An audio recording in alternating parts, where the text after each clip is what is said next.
What's up, otakus? It's your tour guide. And, tomorrow's Free Comic Book Day. And we've got a special guest coming up on our, Asian American Pacific Islander Heritage Month. Sort of our community feature. We have Don Aguilio, who's going to join the channel tomorrow. And we have a bunch of people coming on. We're going to have a good time. We're going to talk to a wonderful comic book artist. So you don't want to miss that. That's going to be tomorrow at 8 p.m. Pacific. Don't miss that. But today we're just going to do a haul video. Tomorrow's a big day. It's Free Comic Book Day. It's also Star Wars Day. So I'm really looking forward to that interview, but I'm also, looking forward to seeing everybody's posts on Free Comic Book Day and all the madness and chaos that goes. I'm going to try to hit up a shop with Leo, my son, tomorrow. We should have some time. Maybe pick up some free comic books for Leo. I'm not that into it. But this week we picked up quite a few books, and we actually spent a good deal of money this week. So we picked up 12 books. We spent $12.75, and we hit up 5 locations, which is rare. That's kind of like, I actually hit 3 of the locations today. And it was just like, I was kind of on my route for work, and I thought, why don't we stop in and see what we could find. I actually hit up 4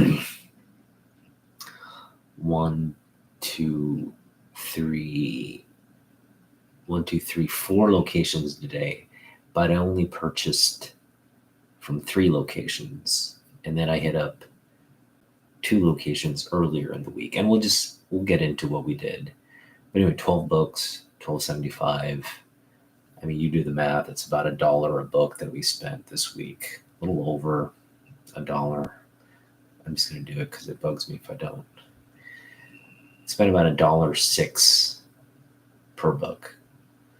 And I like to do this. I like to frame it that way because, I think the most we spent on a book this week in this haul is $5.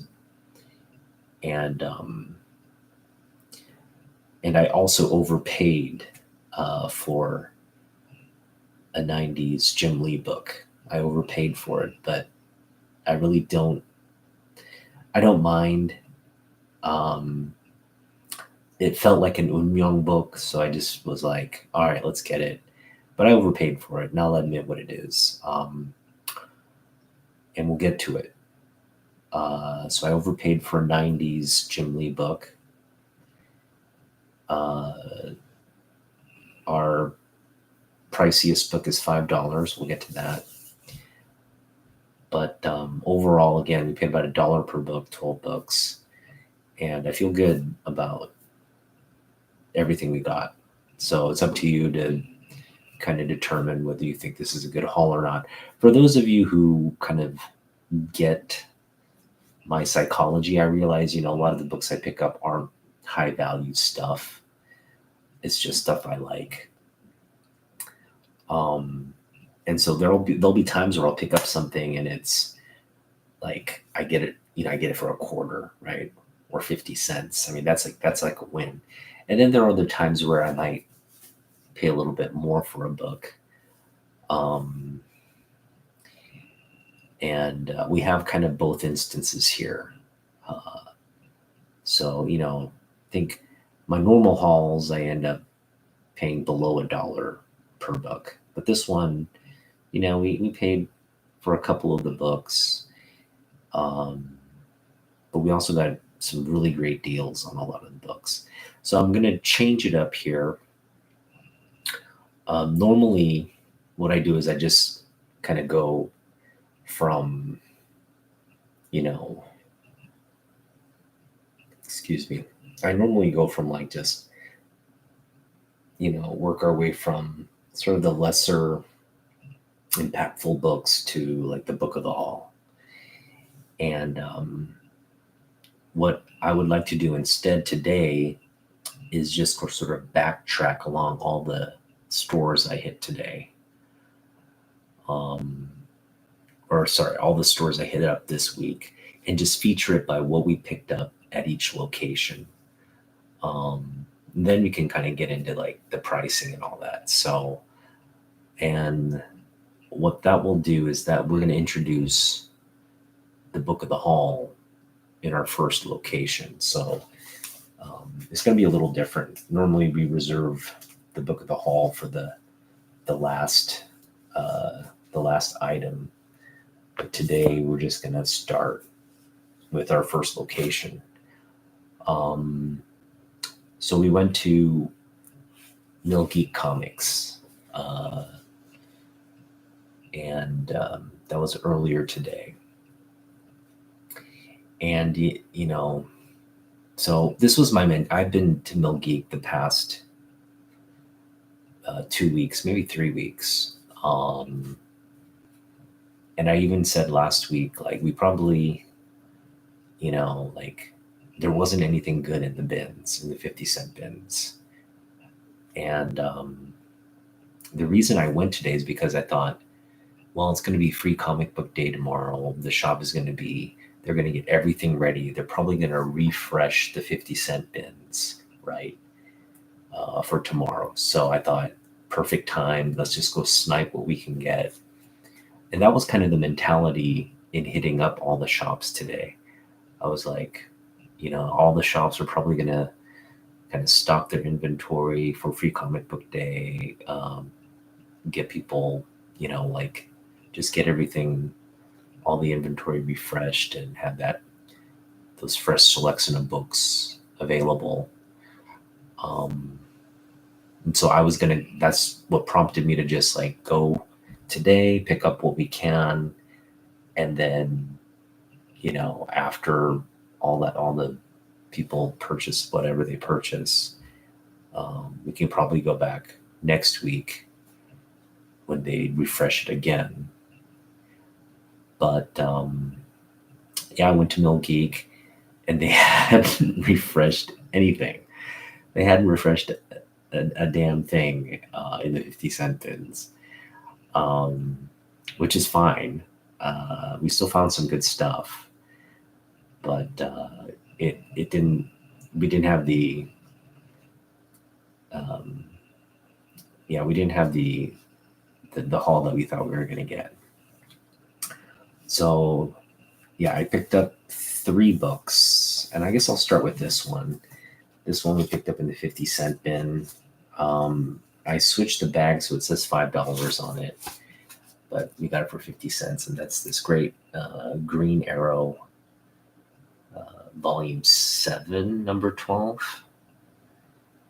And it's this pretty neat Neil Adams cover. It's a variant cover. And it's like Green Arrow hanging upside down, shooting an arrow. So it just really this is the kind of stuff I like to pick up. Great Neil Adams Green Arrow cover. This is like my second Green Arrow book in the collection. I don't collect Green Arrow. I don't, they're mostly just, I think I got one Green Arrow key, and then this one which is a cover buy. So 50 cents for this. I also picked up another 50-cent book, and this one's really high grade for a black cover, so really liking this one. This is one from Jim Lee's Blue Period. It's May of '97, The Invincible Iron Man, Volume 2. Got this nice Ryan Benjamin cover. This is a story that Jeff Loeb and Jim kind of worked on together. Another thing is that I think Homage and Wildstorms, they collaborated on the ink and coloring on this particular. Oh no, it might be no. Sorry, it was. I take that back. Anyway, Ryan Benjamin and Will Sportatio on pencils in this book. Who did? Not sure who the inker was, but yeah, it's definitely just a cool book that was on our list. We picked up 3 more Jim Lee books in this haul. This being the first of actually 4 books, but one is like a double. But 3 new books to the Jim Lee collection. So the count is at 311. We're at 311 Jim Lee books. So we're just kind of, I think every time we go out on a haul, that's sort of our focus, right? We're just trying to get books here and there, check them off the Jim Lee checklist. Really happy with this. Like, this is really high grade. So for 50 cents, it was just a great pickup. Really high grade black cover copy. I'm just showing it off again. You can see the spine there is pretty clean for a black cover. Sharp corners. Just a great looking copy. And then we got the great Neil Adams working on a Green Arrow cover, classic covers on both these. 50 cents each. All right. So this next book is the book we spent the most on. It's a $5 book. And it's a book I'd been eyeing the past couple weeks. And I just decided to get it because I thought, there's going to be a lot of store traffic tomorrow. This book is probably going to get picked up. And it's actually a really good price. And the grade is just outstanding. So I thought, this is a book we actually want in high grade. So we paid $5 for it. We got Fantastic Four. Now the only thing that could be better than this is a newsstand copy, but for the grade that this is in, I thought, I can forego the newsstand. I mean, we'll pick the newsstand up at some point. We want at least 1 issue in high grade. And this one I think is like just a 9-8 candidate all the way. So to get a really high grade copy like this for $5, we paid $5 for this. Just a really, again, just stellar near mint copy of Fantastic Four 265. This is where She-Hulk joins the Fantastic Four. This is a book that's been it's probably been on my list since I started this whole run. And I've just been patient on it. I was like, if we're going to get it for $1, we're going to get it for 50 cents. We're going to pick it up when we pick it up. But I figured, high grade copy, $5. It's a little below what it books at. And I thought, why wait? I think this would have gotten sniped up this weekend with all the foot traffic there. So I didn't want to leave it there. And I thought, just get it. You're gonna pick it up anyway, so just pick it up. I didn't feel good about paying $5 for it, but at the end of the day, it's like with all these other really stellar pickups, I think we still made out pretty good. So this is the book of the haul for me. Fantastic Four 265, real high grade copy. She-Hulk joins the Fantastic Four. And this is a sort of John Byrne's sort of enduring legacy on this run is the fact that, he trades out the Thing for She-Hulk. And, he has a run of She-Hulk. He works on She-Hulk volume number 2. So I think, at the end of the day, when you look at John Byrne's like career, um, even with all the great work he's done on so many wonderful titles, the Uncanny X-Men, Superman. I mean, there's just so many. They're in Fantastic Four, but I think you have to really like look at his She-Hulk run, Fantastic Four run, and acknowledge that She-Hulk is kind of um, a character he helped push along and popularize during his time working on the character. So this is just a really big sort of issue for me because I'm collecting this Byrne run of Fantastic Four.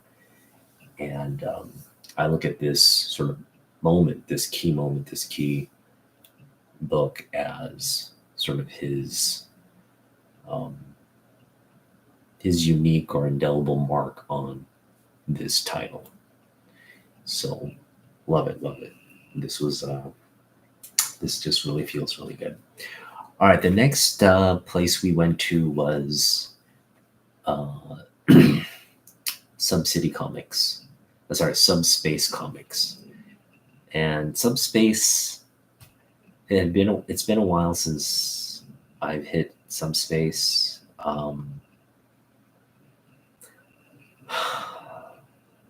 I sort of have this like love-hate relationship with Subspace.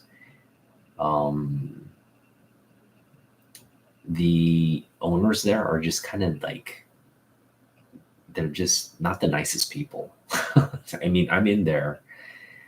And the lady there recognizes me, but they just kind of like, I don't know, they're not very like welcoming. I mean, I've had good conversations with the owners there. I shouldn't say it's all bad, but today, like, the lady was just like, I was looking at the grade of the book, and she's like, "Hey, if you want to do that, you got to bring that up to the front and ask." And I was like, "Okay, I got it." But she had this sort of like attitude, like I'm in there trying to like, like steal books or something, and didn't appreciate that. So anyway, it is what it is. But again, the prices in there are just like ridiculous. They're, I just tend to think, there's not great pricing in there. They kind of do book pricing, but they kind of put the book pricing at, I don't feel like the grades are accurate, and they just kind of put everything at like, if it's high grade and there's a range, right? But they put it at high grade pricing no matter what. So you're getting like probably fine at like high grade pricing. So it's not, you got to really look hard to find some value there. And we found some value. We got Superman 251. It's a low grade copy, but we got for $3. And I figure like, that's kind of where we want to be with a Neil Adams 70s book. Yeah, Superman 251. Again, there's no real issues with the book. It's just, it's very brittle. It looks like it might have been pressed. It's got creases there, but it's complete. It's attached. There's some issues on the back, just maybe a little. There's like some ink marks here as well. You can probably see like some ink. It's like that, what do you call it? That silver ink that just stained on it.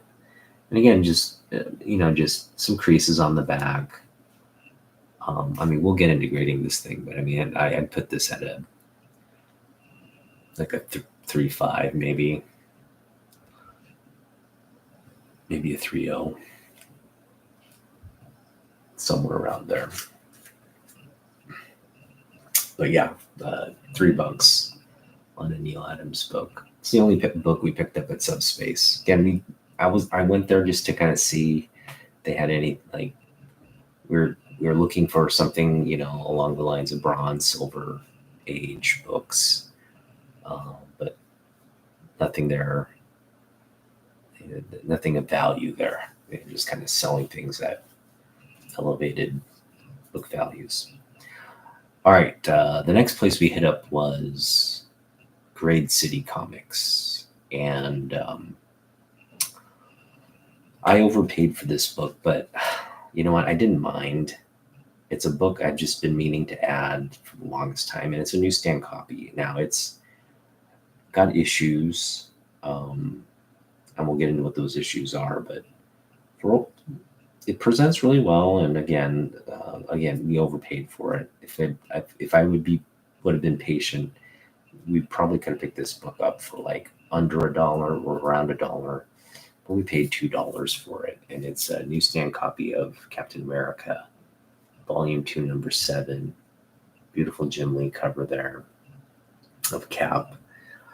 But you see, there's like a sticker pull there on the UPC symbol. See there. So there was a sticker, got kind of torn off. I mean, the rest of the book, we got some spine ticks there as well, but it's pretty high grade. But again, that kind of just takes it down a notch. So it's like a mid-grade book. It's a mid-grade dollar book that we paid $2 for. But again, like I said, this book has been on my radar for a very long time. When I saw it, I was like, all right, finally we've run across it on a hunt. $2. I'm overpaying for it, but you know what? I don't care. It's an Unmyung book. Paid $2 for it. We probably paid double for what we were looking to pay, and it helps that it's a newsstand copy. So I mean that helped push my decision making to pick it up, because if it were a direct edition, I probably would have waited on it. But because it's a newsstand, because it, again, condition wise, it presents really well. It's just that little sticker pull on there at the bottom corner. So I just went with it. Yeah. And not feeling bad about that.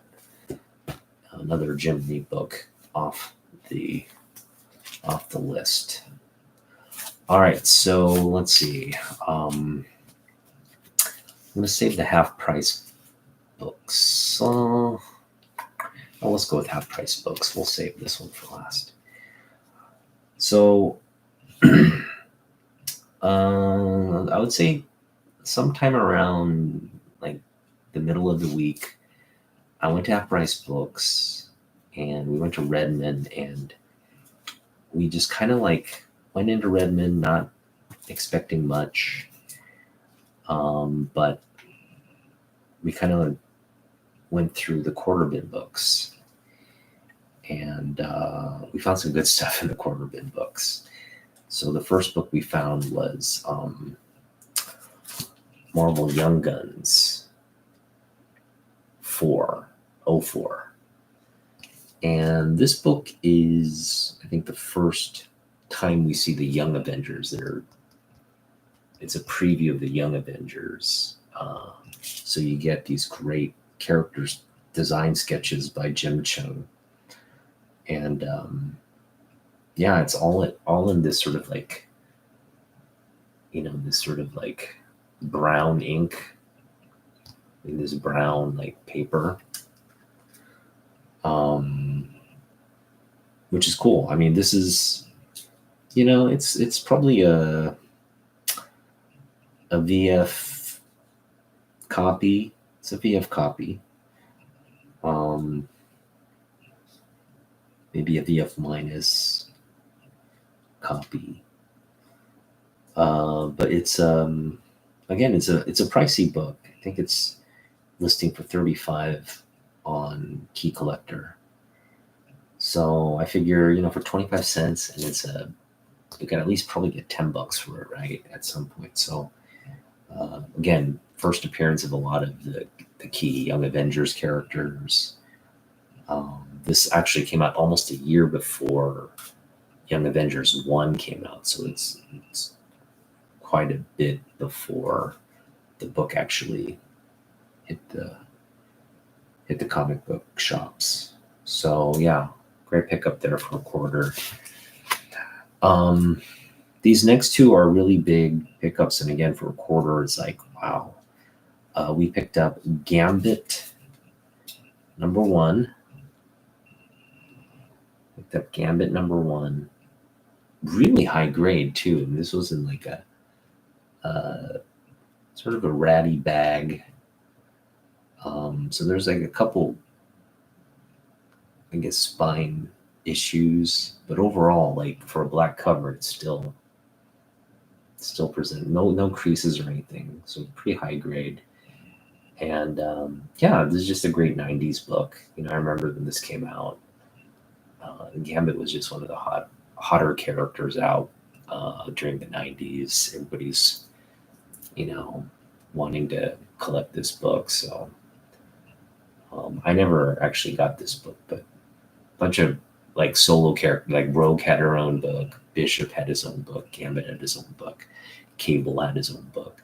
It was like all these like cool, sort of refreshed characters getting their own books here. Gambit. That's a cool cover too. Lee Weeks artwork there.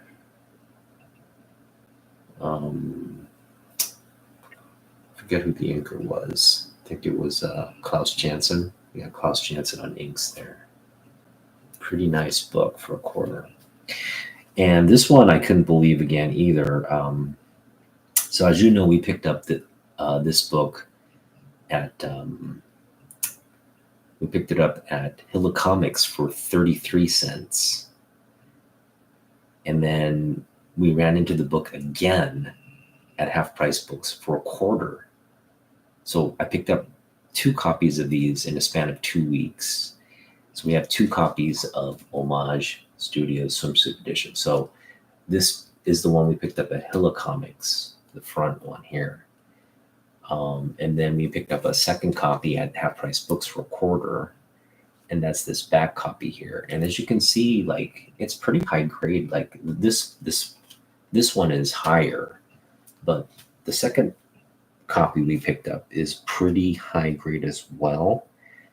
I'd say there's a little bit of a tape staple tear there. I mean, it's so minute though. It's like, I mean, you wouldn't even. I'd still say it's like high grade. This is still like a VF plus copy, even with that. The spine is really clean. A little corner ding there, but it's not enough to really knock it down much. Really high grade book. So yeah, we got 2 high grade copies of Homage Studios Swimsuit Edition now. So one we picked up for 33 cents, and then we, for a quarter, was just like, we're kind of rolling in with this the look of this book. I mean, I had been like wanting this book for so long, and then boom, we just get hit with some Unmyeong luck here over the past couple of weeks. If we run into more, I'll buy more. Well, we'll see. We want to pick them up for cheap, obviously. All right, so Hilla Comics is actually the first place we hit up on Monday. And I went back there because we had some good luck. Like I said, we picked up this book. There was actually an X-Men book I wanted to go back for. So I went back there and wanted to pick up maybe around $2-3 worth of books. Now there's a lot of books in the $3-4 bin at Hilla Comics, but a lot of it is just condition-wise just crap. A lot of like water damage books, a lot of mildewy kind of like just really kind of unattractive books, and then a lot of like clean 90s books. I'm thinking if I ever want to pick up like Image keys, like first Gen 13 or like Deathblow ones, or Wildcats #1s or whatever. There's like a ton of stuff there, which is like for 33 cents you'd want to like pick up. It's just like right now, like my mindset isn't there. I'd rather pick up stuff I don't have rather than like doubles, triples of like key books. But I'm just thinking at some point, like if that early image stuff starts like spiking and people are speculating on it, that's when I think I'll hit up Hilla Comics with like $3 or $4 and just pick up all those like cheap keys. But it's gonna be, I may go back there and just continue to look for Jim Lee stuff because we continue to find Jim Lee stuff when we look. So I feel like I haven't done a really like thorough dive yet, but we did pick up some books. Now, I kind of finagled my way out of getting an extra book. So it's usually 3 for $1, but I went up there with 4 books, and I was kind of like, hey, is the 4th book 33 cents? And the lady up there was kind of like, but are you going to pay cash? And I was like, yeah.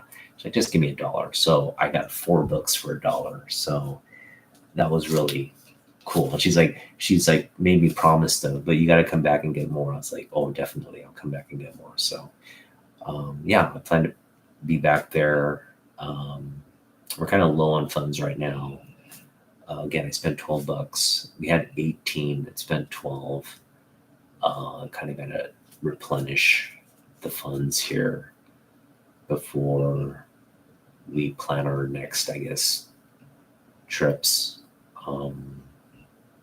So we'll see. But yeah, anyway, 4 for $1.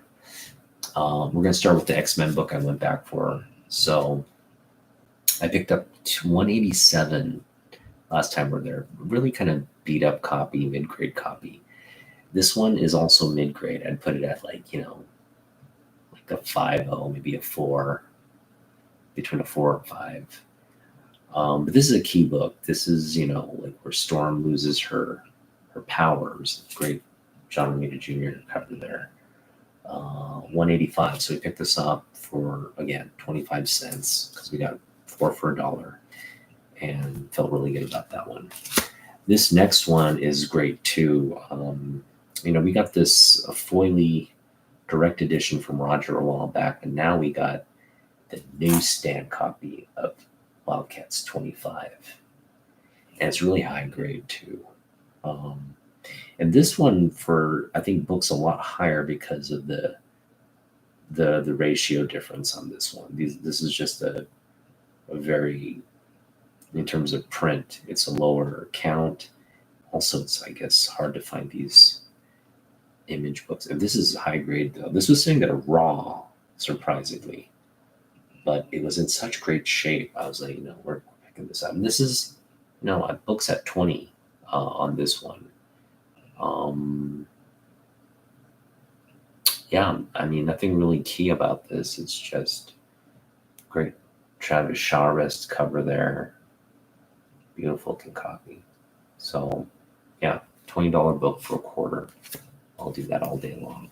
All right. The next book we got was a book also had been on my radar in terms of adding to the Jim Lee collection. It's a book I actually had back in the day. Great freaking cover, just an amazing cover as well. We picked up Wildcats 21.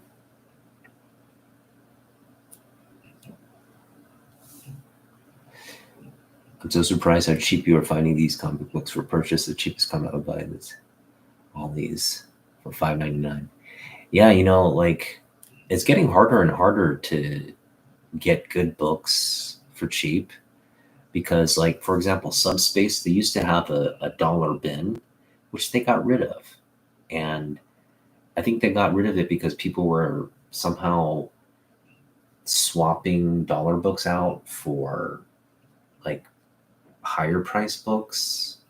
I don't know how you can do that. I mean, I guess if you're really sneaky and like devious you'd do that. But I mean, how, as a store, like, you should be on top of that in terms of like security and whatnot. But they got rid of the dollar bins for that simple fact. I'm just like, that's not fair. And more places, like even Great City Comics, they had a dollar bin and they had a $2 bin. The $2 bin should have been dollar books. Like, this Captain America, it's a $2 book, but it should have been a dollar book. And their dollar bin was just absolutely, like, it's had like 25-cent stickers on them. You could tell it was just like half price bin, like books that got recycled or something. They had a bunch of like Bronze Age books that were like covers torn off, pages missing. And once you pay $1 for books like that, I mean, so yeah, like Great City, Subspace, these are places where maybe if you're looking for a specific book in high grade and want to pay book price for it, those are places you should hit up. But if you want to buy like cheap books, they're not the places for you. And like the 25-cent bins at Jeff's is gone. Destiny City has a $1 bin. You can find a lot of good stuff there, but it's far away from where I live. I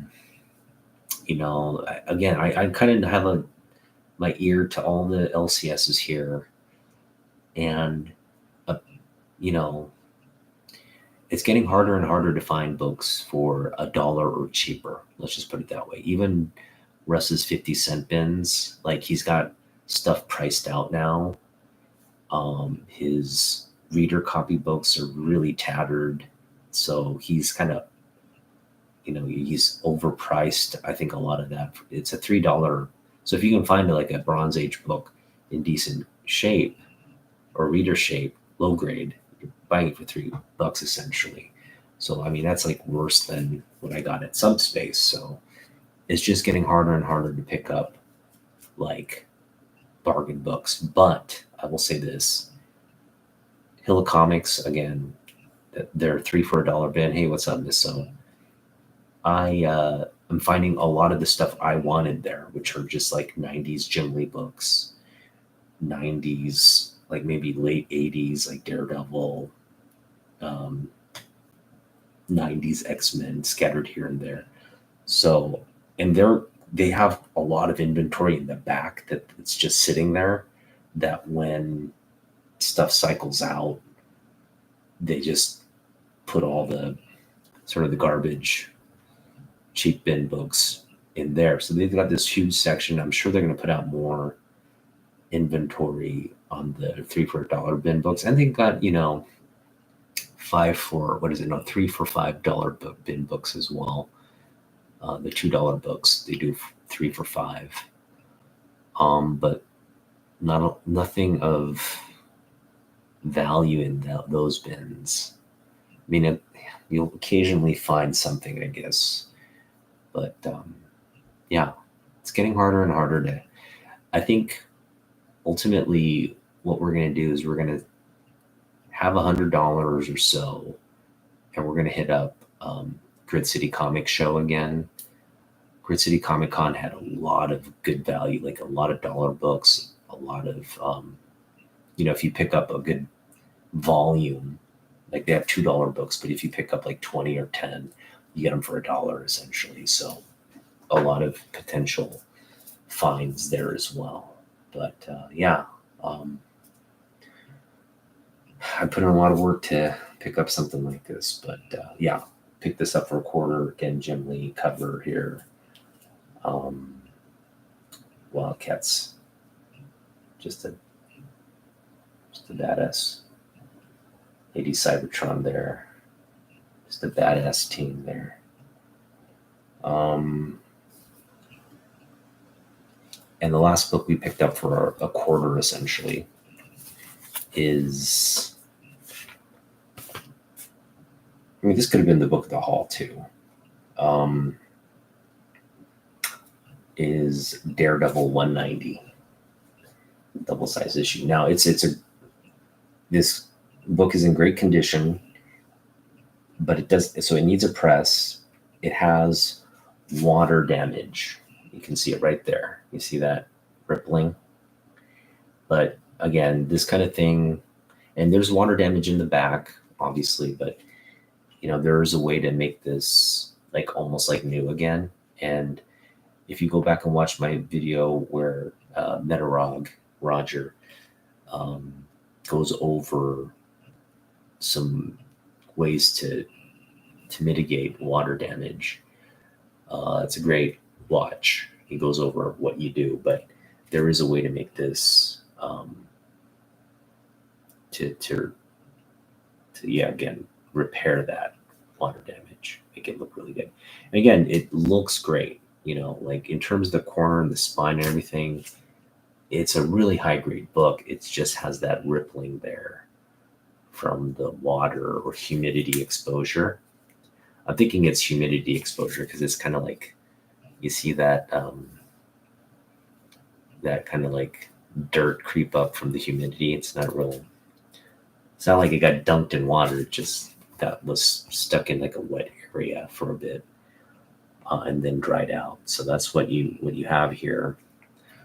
This is a key issue. This is the resurrection of Electra. It covers parts of her origin as well. Beautiful Frank Miller art there. Just a great, there's a great sort of era of Daredevil. This Frank Miller era of Daredevil is probably its peak in terms of the character and the development of this run. So I was very pleased with this pickup. This is like a $10 to $20 book right here, and to get it for a quarter feels pretty good. Now I got to give a shout out to like Fanboy Prime, man. Fanboy Prime picked up an 81 book lot of Superman, where you got, I think, each book for like around $2 or something like that. And it was like all the books I want. And that haul was just like, he got some big Superman keys in that one as well. And I saw that, I was like, man, that was just like, you want to talk about like haul of the year, or like my dream haul. If I had like a couple $100 and you said it gave me the option of picking up all those books, I'd be yes. So shout out to Fanboy, man. Congrats on that haul, man. That's just like, it's a dream haul. It's an absolute dream haul. And so many great books that he got out of that. Like just, like Silver, Bronze Age, Superman books. It's pretty freaking amazing. So, so when you get something like this for $3, it's like, yes. Like this is I'll pay like $3 for Neil Adams, like Superman. But imagine getting like just like 80 of these kinds of books into your collection at that. And they're all key, like some of it, like, say about a third of them are like keys, right, from the run. That just was like, for watching that video, it's like, dang, man, it just gave me the chills. It totally made me jealous, though. I actually now have an alert on Mercari, like Bronze Age Superman lot or Silver Age Superman. I think I have it as Age Superman lot, but I have that now on my kind of notifications, and like I check in for that just to get something similar. I took a look at it today. There's nothing similar for that, but again, we are gonna make some summer money that we're gonna devote to comic books this summer. So we should have a nice little budget built up for getting some big books. And I'm still hoping that something like that will come my way this summer.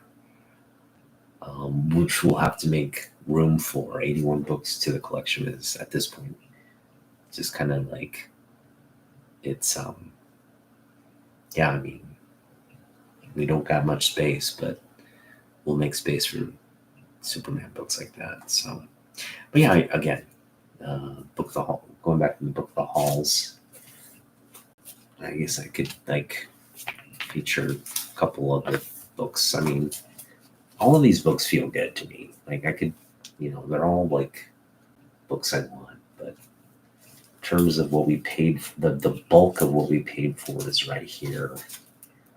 Out of the $12, we paid $8 for these two. And the rest of these were pretty, at least, and $2 for this one. So we paid $10 for these three right here, 10. And then the remaining books, we paid what, $2.75 for the remaining books. So, not bad at all. Especially like quarter. That's a big one. Quarter for this book. Quarter for this book. Quarter for that book. Yeah, quarters for practically all of these right here. 50 cents for these two. So, you know me, I don't spend a lot on books. I don't think you have to spend a lot on books to pick up value. Yeah, I mean, these aren't, and some of these are high grade, right?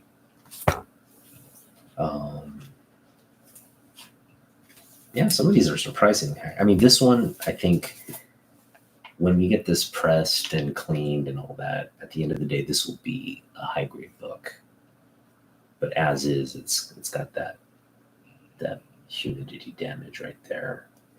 So we're gonna grade these things now. That's the other part of the show. We show off the haul and then we kind of do an analysis and we grade. I'm gonna pick up. So I am planning to go to Free Comic Book Day. This is the thing. I feel bad because I'm actually just there to pick up free comic books. I'm not there to like purchase something and pick up, like purchase something and then pick up free comic. I mean, we may purchase something, but the way comic books are priced now, you're paying at least $5 for a raw book, right? If they have so tomorrow I'm planning to hit this place in Woodinville. They don't get a lot of business, so I probably will buy something in there and then pick up some free books, but we'll see. Mostly it's for my kids. It's like, why am I starting my kid?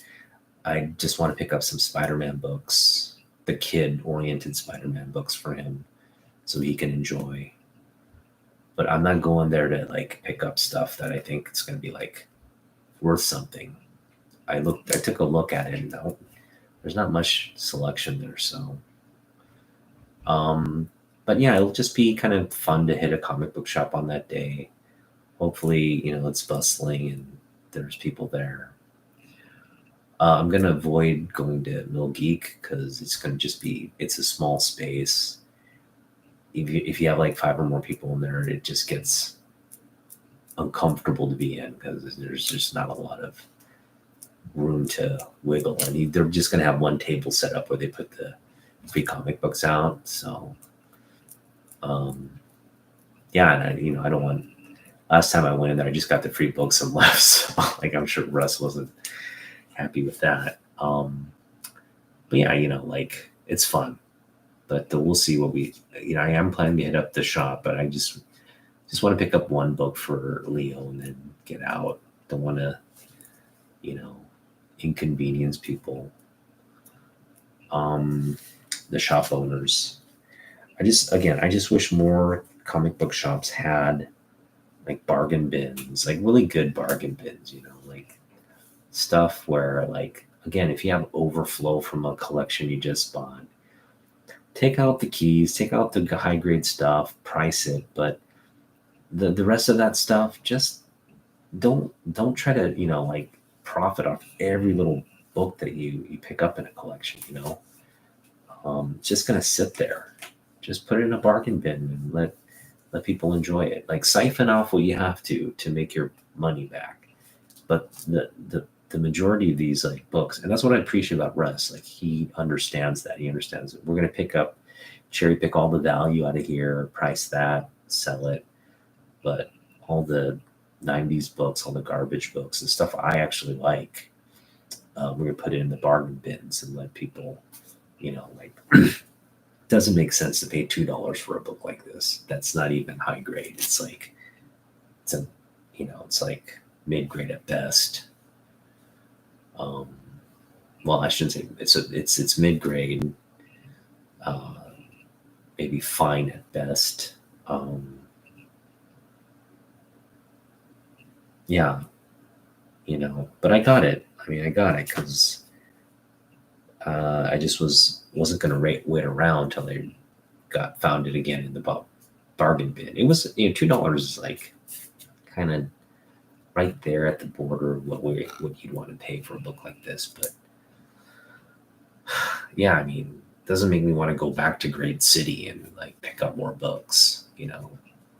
That's what I think I like about places with the dollar bin books. Like they understand, hey, this is $1. You're giving people value because you're putting the grade into consideration. You understand, hey, this is not the best grade. It's like a VF copy maybe of not a key or just a run or something. Like there's not a lot of value there, especially a lot of the late Copper Age and modern books. You don't need to. And so if it's a Bronze Age book, obviously it's a reader's copy and you're selling it for $1. I mean, that's being reasonable, like comic books should not be, I mean, certain books, certain Grail books, like, like those those are high grade. Those are high value books. But the majority of these books that I'm picking up right here, none of these are really like expensive keys. So again, when I can pick up a book like this, newsstand copy for 25 cents on a Wildcats 25, that to me is like, yeah, I'm doing something right. Even on a beat up copy like this, 25 cents for an X-Men, Uncanny X-Men key is pretty nice, I gotta say. For this book, this is, again, there's so many copies of a book like this. You don't want to pay more than $5 for it, right? But when you can pick it up for $0.25, yeah, I feel like there's value in that purchase. It's not a quarter book; it's worth more than a quarter, but you're picking it up for a good deal. So again, we're gonna start grading these now, and yeah, hopefully, I kind of understand where all the grades are here. So some of them we're not going to really spend too much time on. I kind of have a good idea, and I'll give you my reasons for why I think the grade is the grade. We have actually a couple 9.8 like candidates here, very high grade, but we'll go through it. Let's start with this Gambit. It's a good place to start. All right, so I'm just gonna tilt this down, get going. All right, so just a real, I think this is a hot book right now, to be honest. I think the thing that the 90s X-Men has done is it's refocused this era of collecting, which is a really special era of collecting if you think about how like titles like the 90s X-Men popularized comic books. What was going on over at Marvel, what was happening at Image, just created this big surge of interest in comic books. Like everybody kind of was like collecting stuff. buying books, collecting comic books.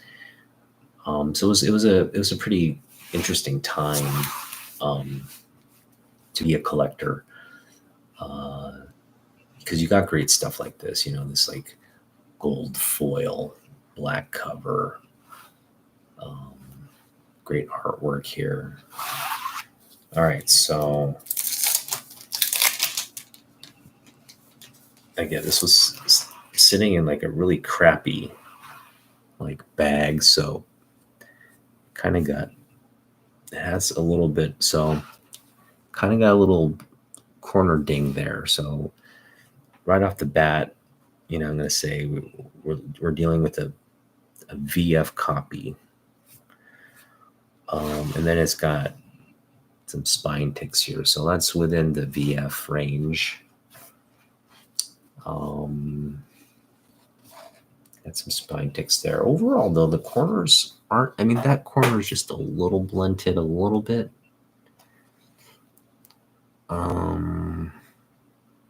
I'd still say it's a VF copy. Let's take a look at the back here. Yeah, we got some. Well, that's like a sort of a big. This is a sort of like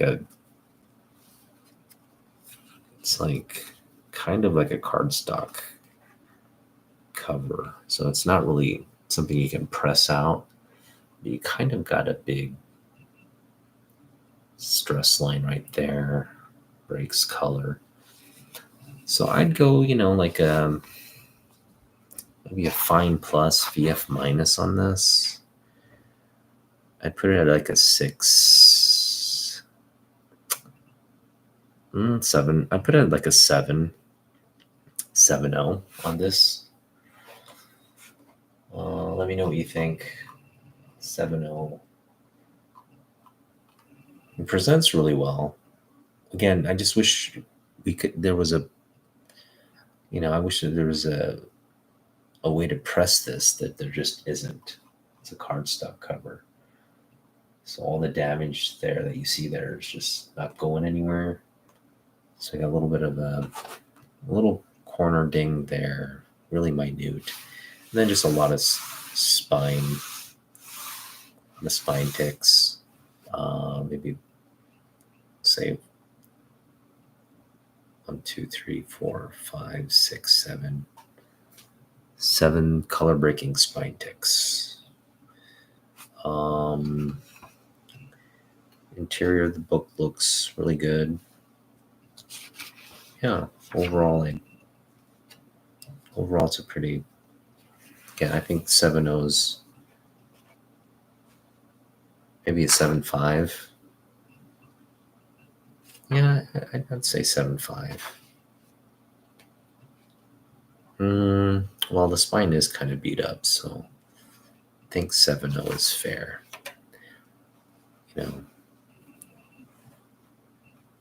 Let me just see here. Take one more look here.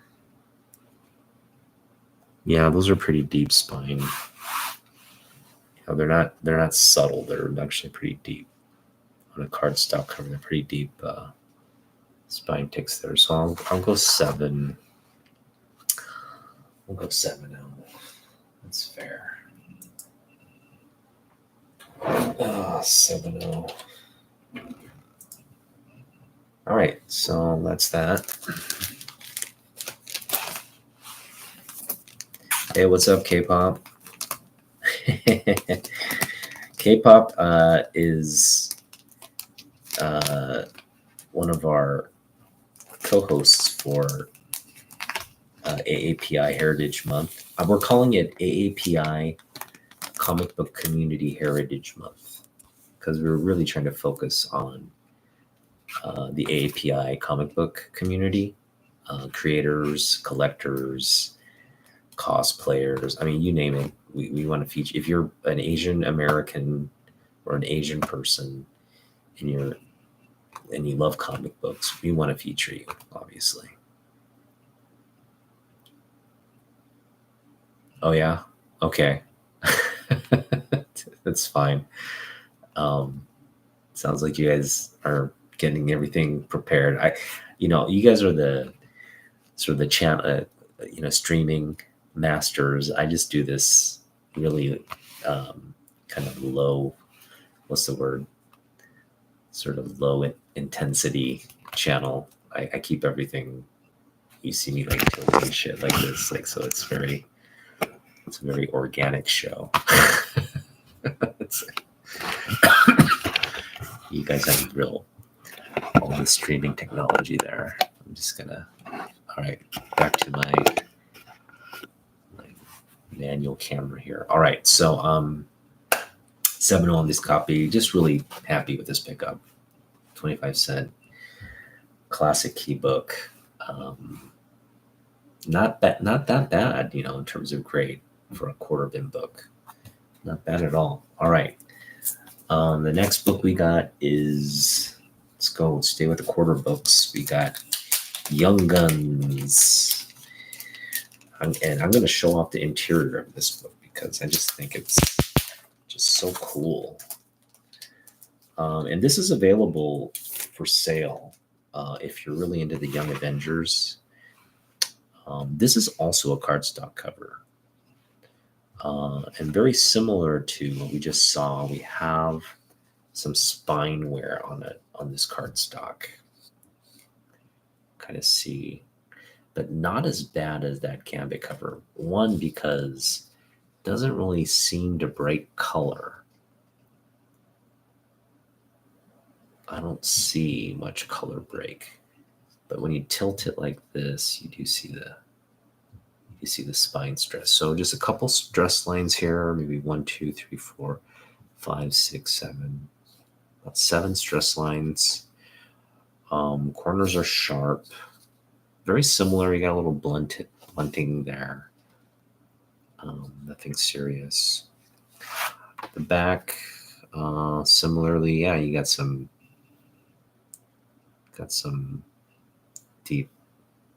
deep staple stress there, right there. A little bit of a notch there. Some dimples. Again, this is a cardstock. You can't really press any of this stuff out, which is unfortunate. Oh, look at this. Look at that art. So there's some pretty good artwork in here. Notice we got some big names. We got Jim Chung,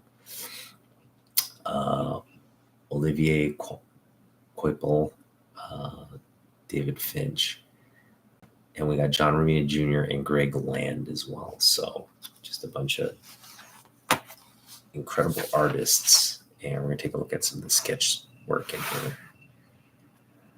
A lot of good, great artwork on the cover too. So great. I believe that's Greg Land Wolverine right there.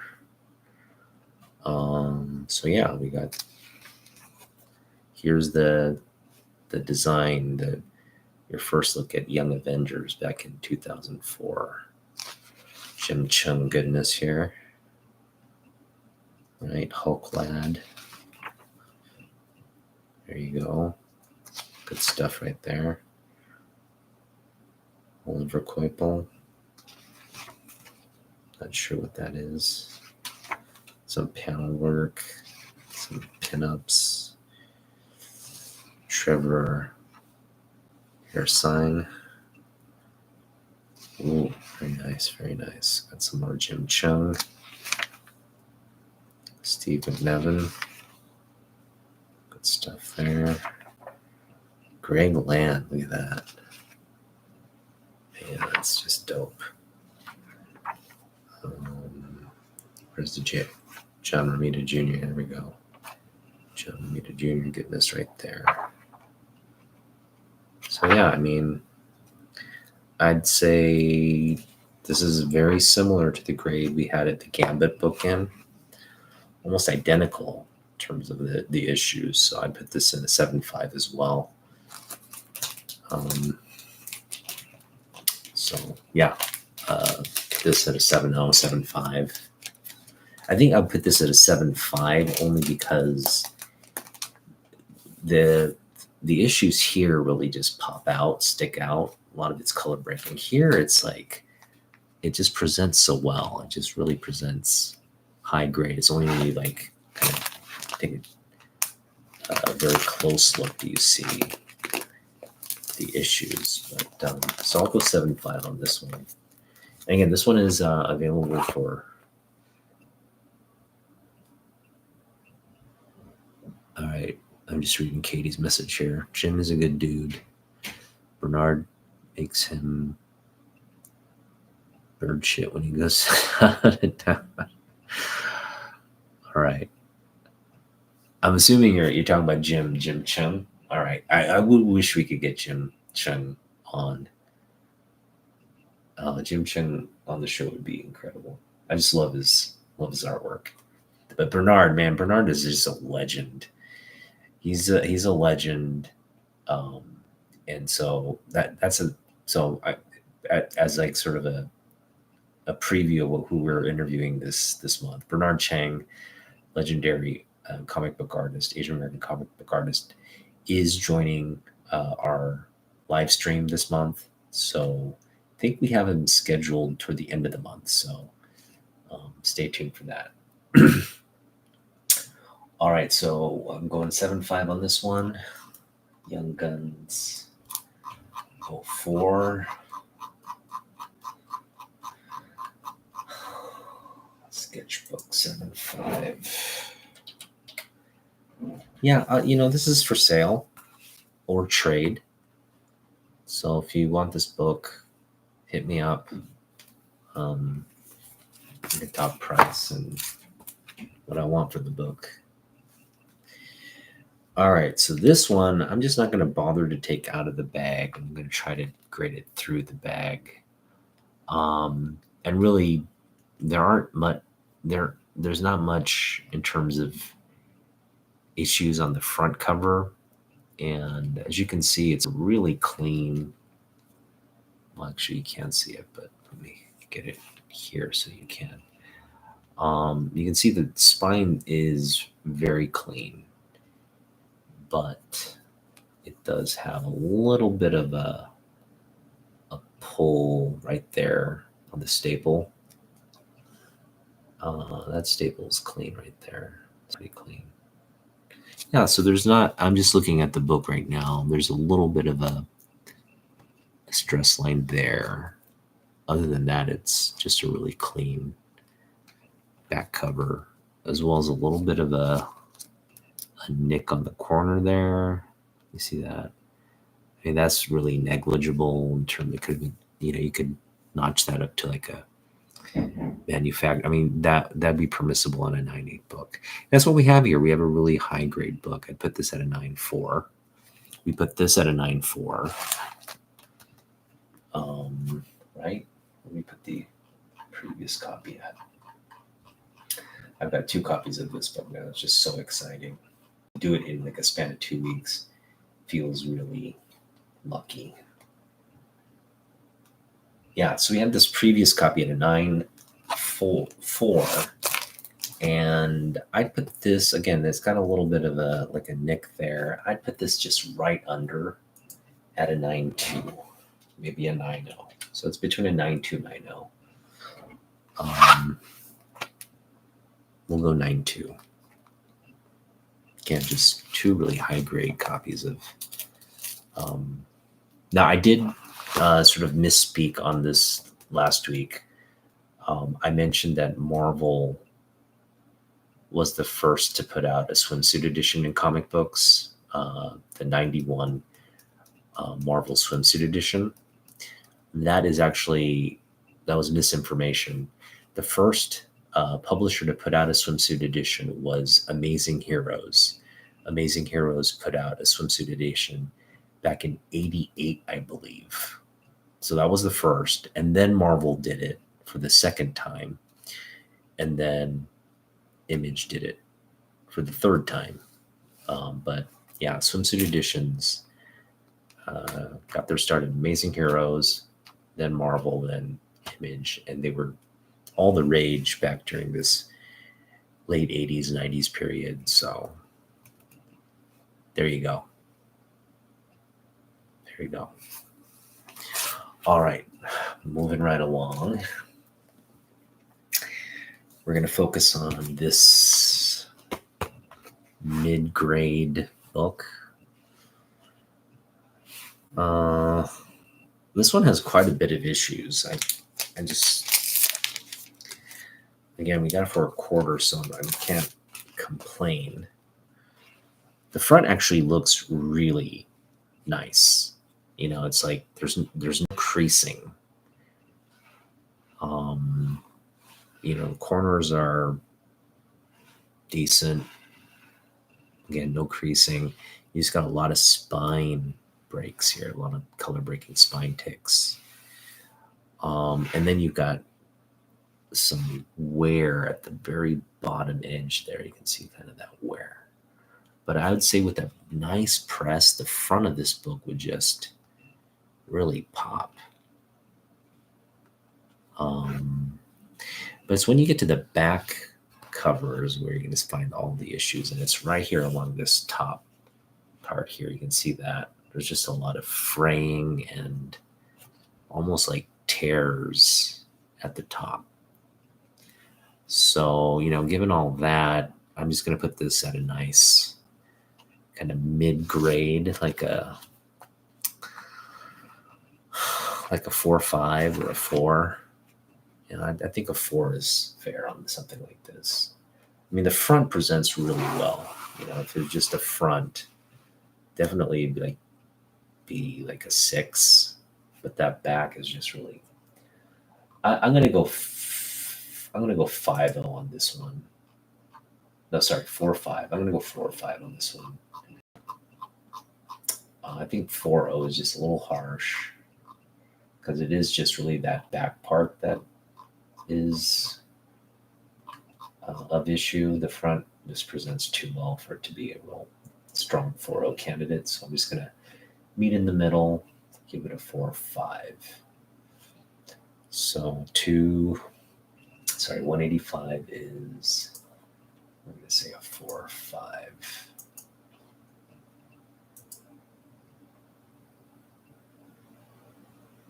You know what? I had 187 at a 5-0. This one actually does present better.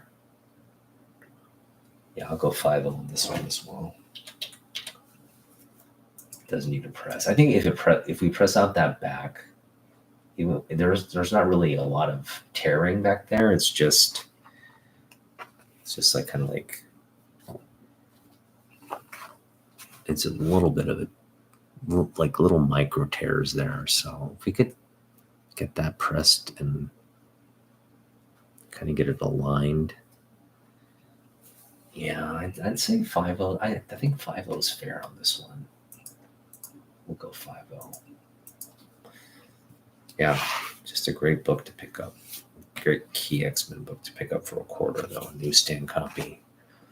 Don't feel bad about that at all. All right, so we'll go 5-0 on this one. It really does look so much better on the front. It's just when you go to the back are the issues. Here on the front, you know, looks really decent grade wise. So through the bag, it actually looks really much better than the mid grade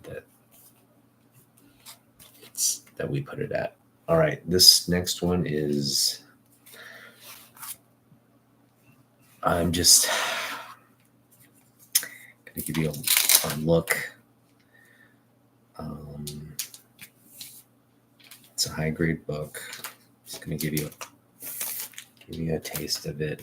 Again, this was sitting there raw. I don't know if you can see how clean it is. It's just really clean, sharp corners.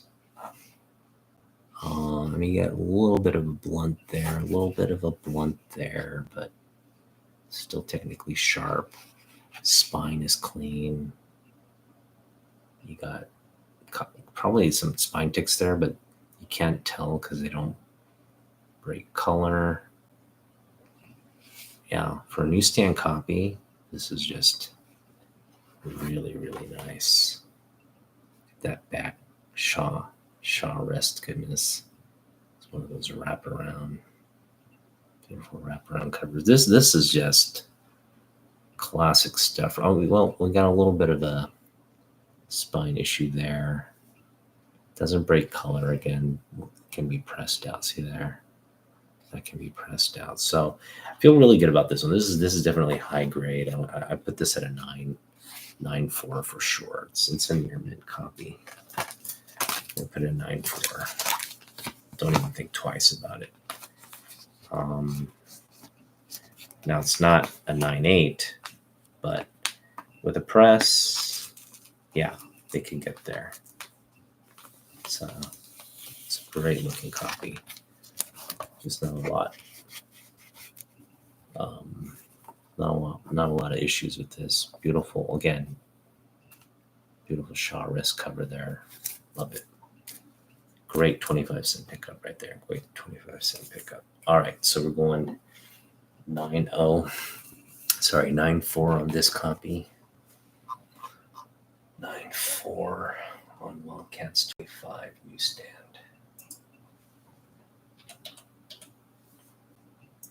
You can find really high grade books in the bargain bins. Don't think you can't find. I mean, obviously you're not going to find like anything super key, but all right. This one is we mentioned sort of the issues with this book.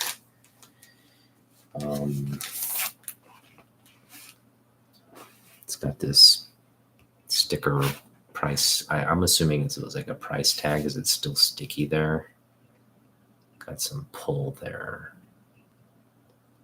It's not that noticeable since it was on the UPC symbol. So we've got a newsstand copy. Beautiful Jim Lee Captain America cover here from 97. His blue period. And we've got the some spine ticks there. So overall a VF copy, but with a tape pull, I'd drop it down another grade. So you're looking at, this is a 7.5 copy. Yeah, 7.5 copy. You got some nicks here. Not a spine split on the bottom there. Just the tiniest bit of spine split, like I'd say it's about half a centimeter. Never come.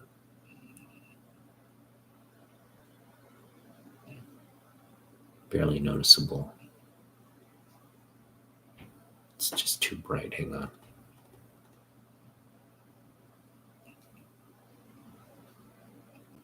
Yeah, a little bit of a spine split on the bottom there. Can't see it. There we go.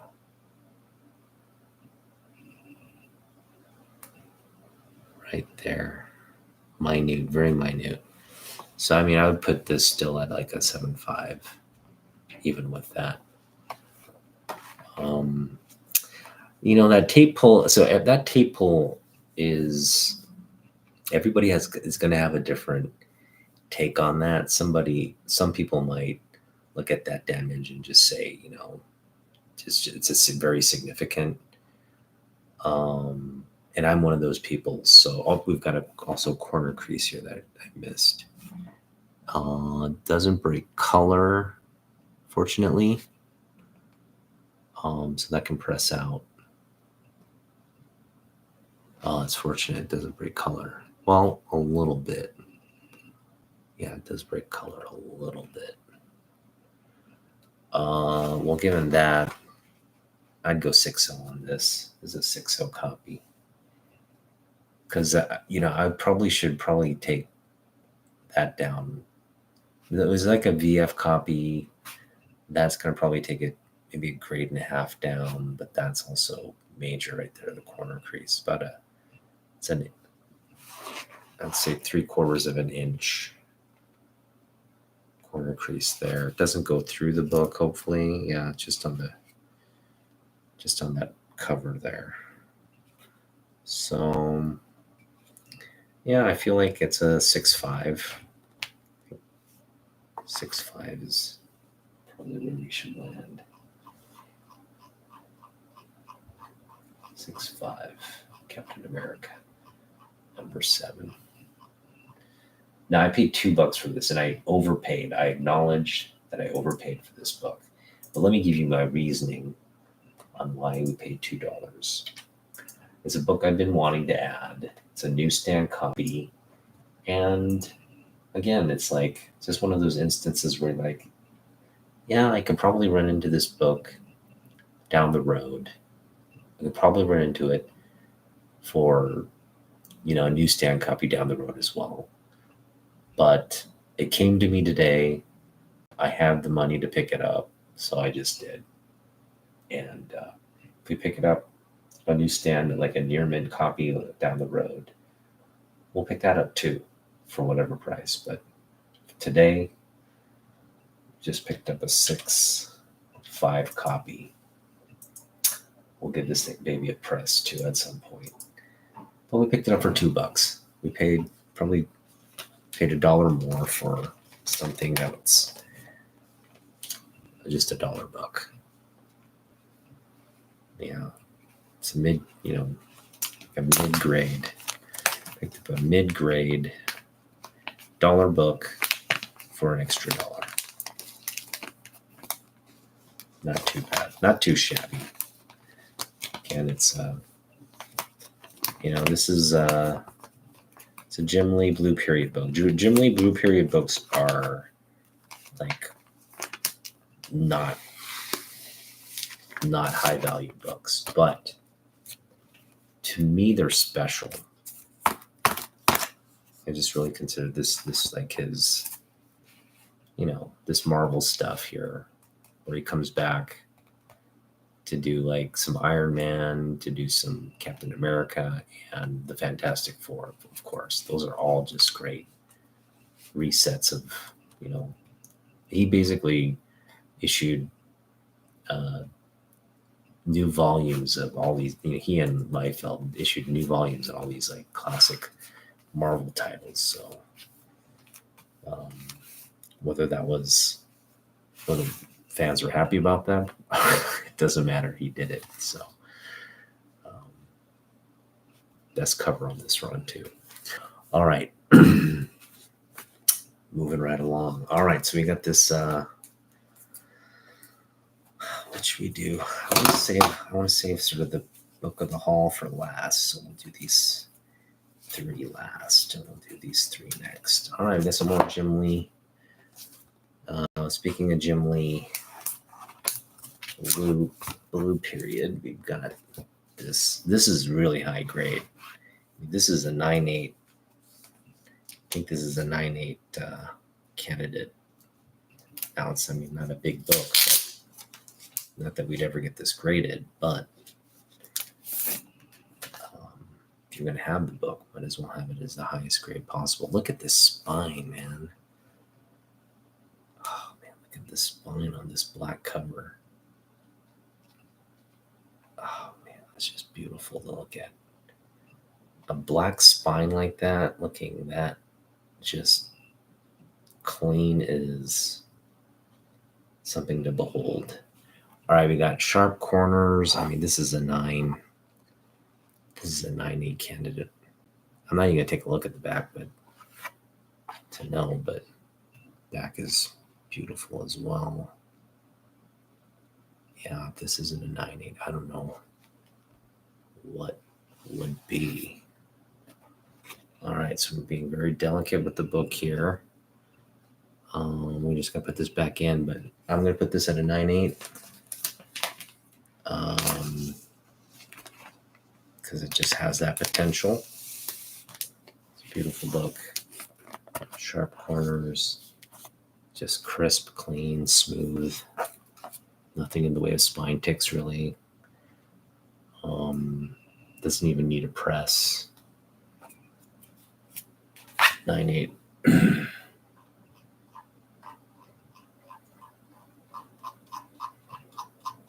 All right, just give me a moment. We'll mark that in my spreadsheet here. Iron Man Volume 2, number 7 is a 9.8. And we're going to put that in bold because we don't have too many ones where we feel very confident it's a 9.8. This is a 9.8. Such a great looking cover too. Ryan Benjamin. Just beautiful. Iron Man cover. All right. This one's also very high grade. I wouldn't say it's a 9.8, but it's probably a 9.4. We got this. Oh wait, we got a little bit of a corner issue there, right there. It's a ding. Spine tick breaks color.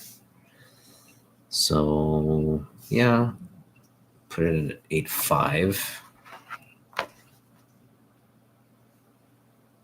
Eesh. It's a little bit of a issue there. Not bad though.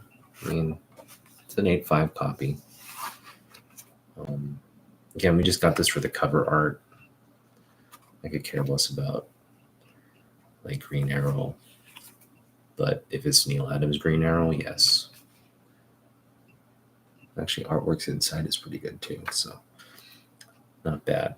All right, so got an 8.5 on the Green Arrow pickup. Just got that little corner issue on that one. 8.5. Nice. That was quick.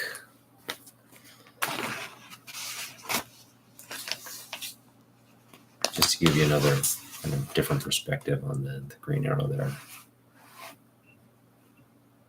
Neil Adams.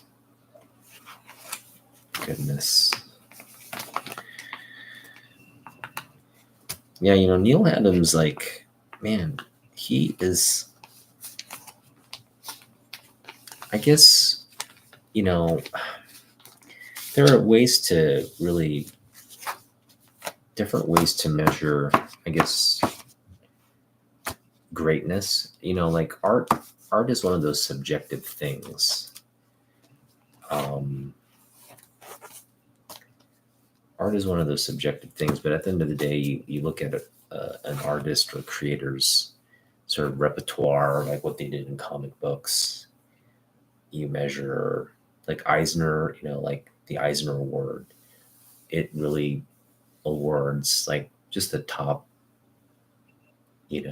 quality books, whether it's story or art, combination of both. Like you have sort of accolades within the industry, you have a body of work that you can kind of look and judge. But in terms of like artists, like what speaks to one person will vary, with each individual. So for me, like Neil Adams is just one of my favorite artists because his work speaks to me. But another way to measure just greatness is how long and how, the volume of work you've just put out over your career. And that's something, I mean, if we're talking just about volume, quality work, I doubt there are a few people that can really surpass Neil. Just, there's so much Neil Adams goodness to enjoy in the comic book in all ages. We're talking silver, bronze, copper to modern. This is a 2017 book. I mean, he was giving us this kind of goodness just over the entire course of his professional career. So we're really blessed, and I love collecting Neil Adams. Just because of that challenge. There's so much out there, right? So it's always like you go on a hunt like this and you find a book like this and you're like, there's actually a book right now. It's at Half Price Books. I did not pick it up, but because of the condition, I want to get a better, actually want to get the trading card for that book as well. It's Mr. T.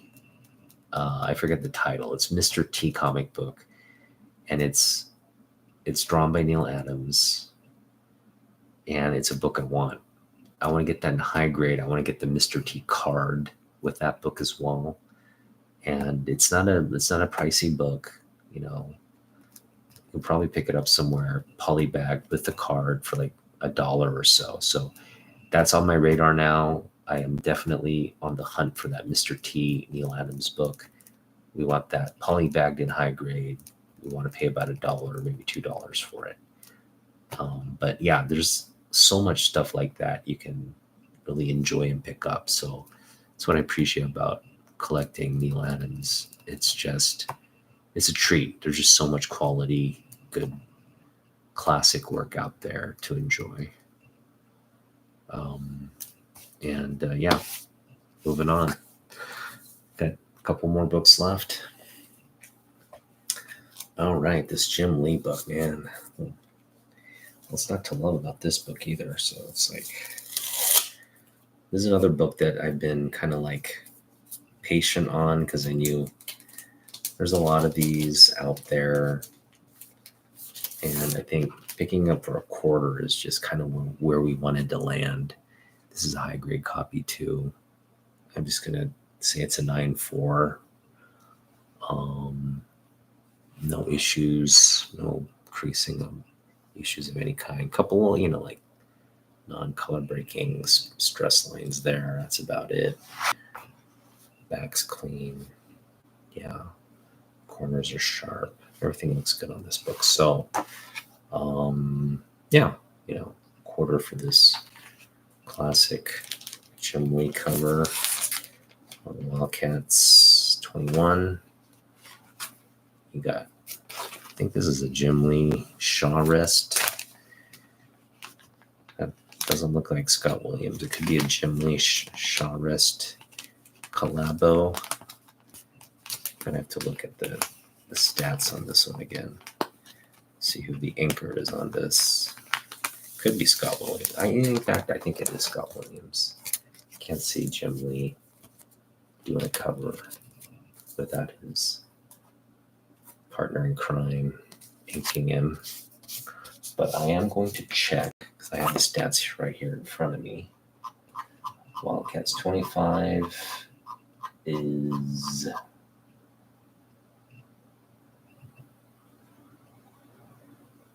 Wait, 21, sorry. Well, we don't know who the color his inker on the cover is. I'm just going to see if there's... Oh, no. It's, the inker is Troy.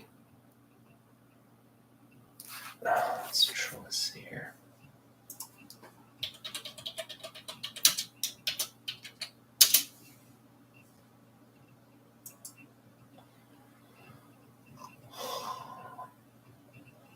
Jim Lee and Troy Hubbs. Troy Hubbs is the colorist. Homer Reyes maybe did the color.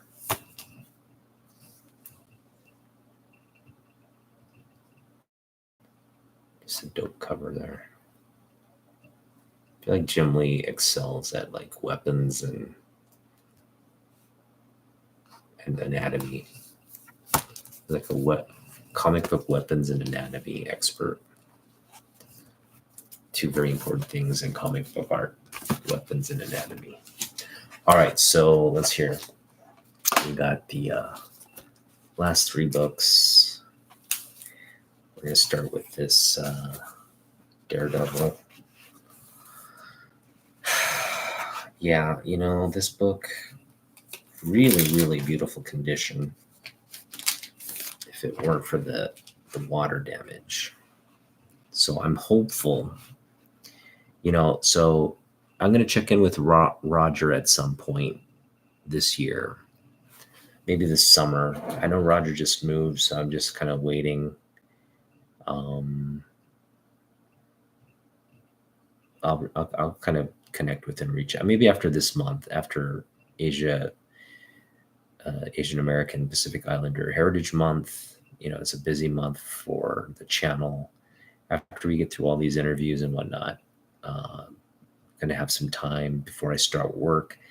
Maybe that's a good time to connect with Roger and maybe have him work on this bad boy. But yeah, this is definitely something I'd want to send to him because I think the before and after on this is just going to look incredible. All right, so like I said, there's a good amount of, I want to call this like humidity damage. It's not water damage. It's just, I think part of this book just had some moisture exposure, and it got very humid in sitting in a box somewhere, and then it dried out. So that's what you have here. You got this sort of moisture damage, humidity damage there. And there's a little bit of soiling from that, the dust that, or the dirt that collected. You can see it right there. It's very evident right there. See that? Now, again, I think, Roger has a technique to clean that out, and that's what we're going to do. We're going to have Roger. Basically, what we're going to do is we're going to wash it. We're going to wash it with demineralized water, and then dry it and then press it. So that should again, this, like the before and after, this is going to look really stark if we can get that. Because for the most part, this book is in great shape. Like look at that spine first and foremost, right? The top of this book looks just fabulous. Again, like this spine here, it's just really clean. You got maybe a couple stress lines there. We're talking about like a really high grade book. Again, with the press, I think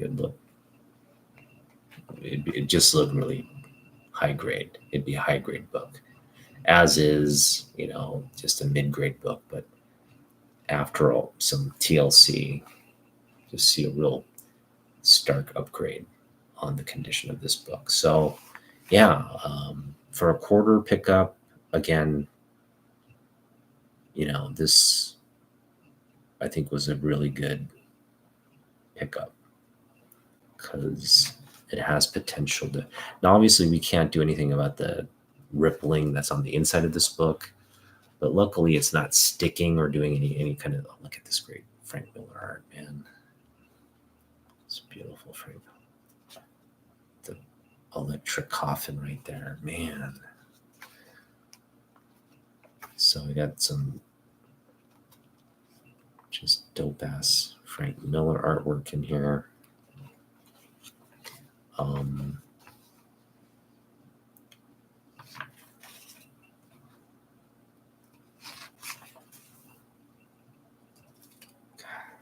Good stuff right here.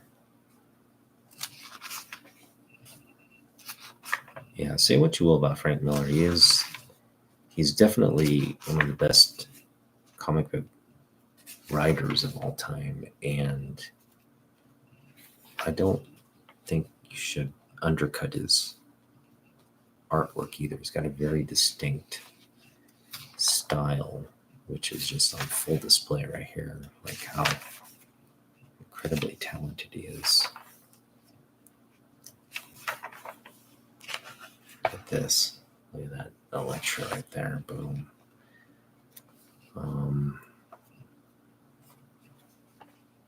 Yeah, beautiful stuff. All right.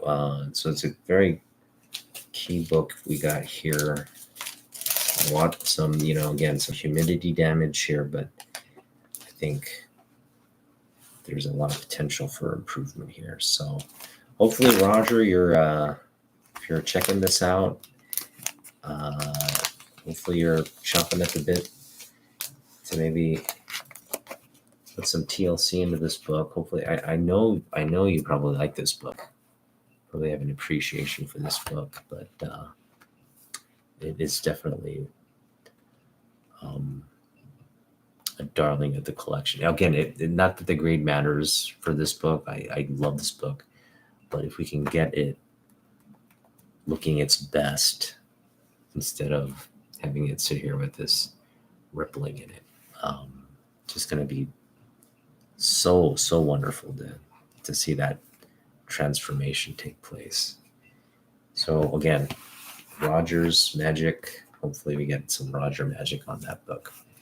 All right, this next book got some more Neil Adams goodness here.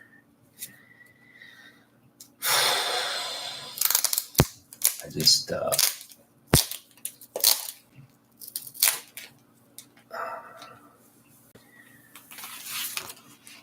I think this book may have been pressed. It looks just great. Because you obviously had creasing here, but it looks like he pressed it, got it looking just flat. So maybe there's room to improve with another sort of targeted press. But for now, I think everything about this book just looks pretty good. So I was talking about this. There's a little bit of a issue there, right there. Just some, I don't know, it's like discoloration there. It feels like a little bit of a, I don't know, maybe a little bit of a sticker pull or something. Something happened there. There's some rippling there. A bit of a color break.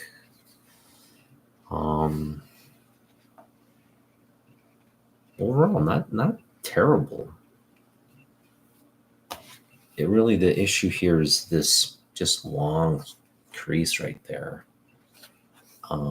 Corners are rounded on, got a lot of spine, and staples are still attached. We got a lot of sort of spine, and I'm going to put this at a solid, not the best paper quality. So it is a little bit brittle.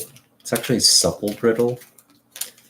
It's like there's parts of it that's very supple, but then I think the interior just got cream pages in the middle. We got a page here that's needs to be straightened out.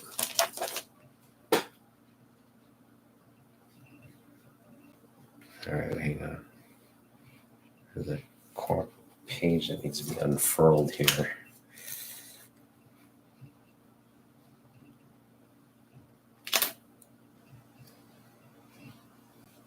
There we go. All right. Unfurl that baby there.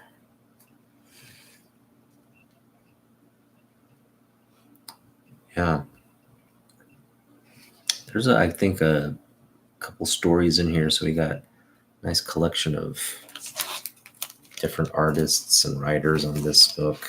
Got a classic Neil Adams cover there. So I'm just going to put this at a 3.5. I think it's a 3.5.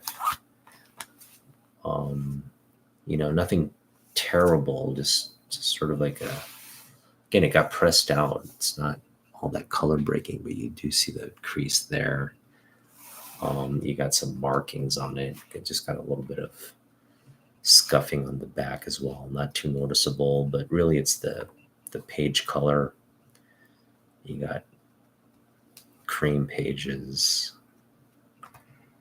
A little bit of a kind of a bend in the book, I guess. I guess it could stand in a little press. But yeah, put it at a solid 3.5. I think 3.5 is fair on this one. Love this era of Superman. And for $3, man, like, come on.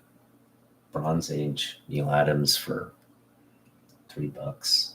Isn't that where you want to be on a Bronze Age book of this caliber? $3. I feel like this is a good pickup for that price. Yeah, I shouldn't say good pickup. It's a great pickup for that price. So Superman 251 from 1972. I put this up at 3.5. Maybe could use a press, but we'll see. Too late, Superman. The Thing is born. ELM's goodness right there. Boom. All right. And the last book. I honestly think this is a 9.8.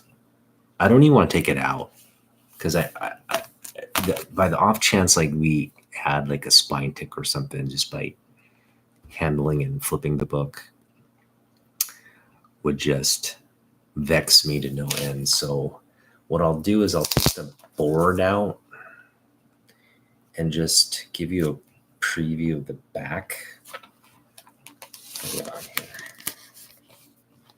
All right, so I'm just gonna lay it flat down here and kind of take out the board. As you can see, there's a little bit of a miswrap there. Nothing terrible. But what you can see is just really, there's just no spine ticks whatsoever. It's a high grade book. Again, I would put this as a 9.8 candidate for sure. It just looks really, really, really nice. So that's kind of what's going on up there on the back of the book. Just gonna slide that back in. So I gave you a look at the back spine, just very clean. Again, Russ had this priced at $5. So it is a direct copy, so you know it's just been sitting probably in a bag and board from this era in a comic book shop or collector or whatever. Really clean spine there as well. Just clean. Sharp corners. Nothing wrong with the book. Wait till it gets in focus here. Jeez, my camera just really blows. Sorry, guys. All right, so yeah, we got sharp corners.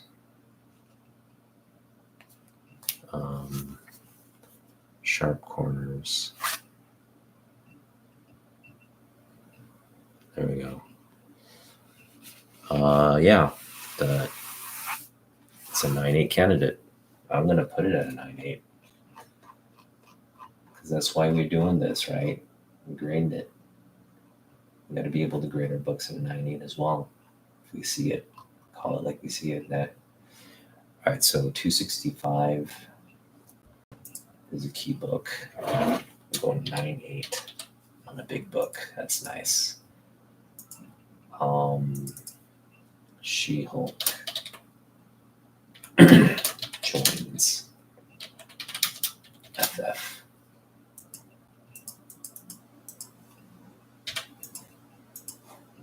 Cool. So yeah, we paid $5 for this. This is the book of the haul. Again, it's near mint. It's like it's a 9.8 potential on a key book like this. So I feel really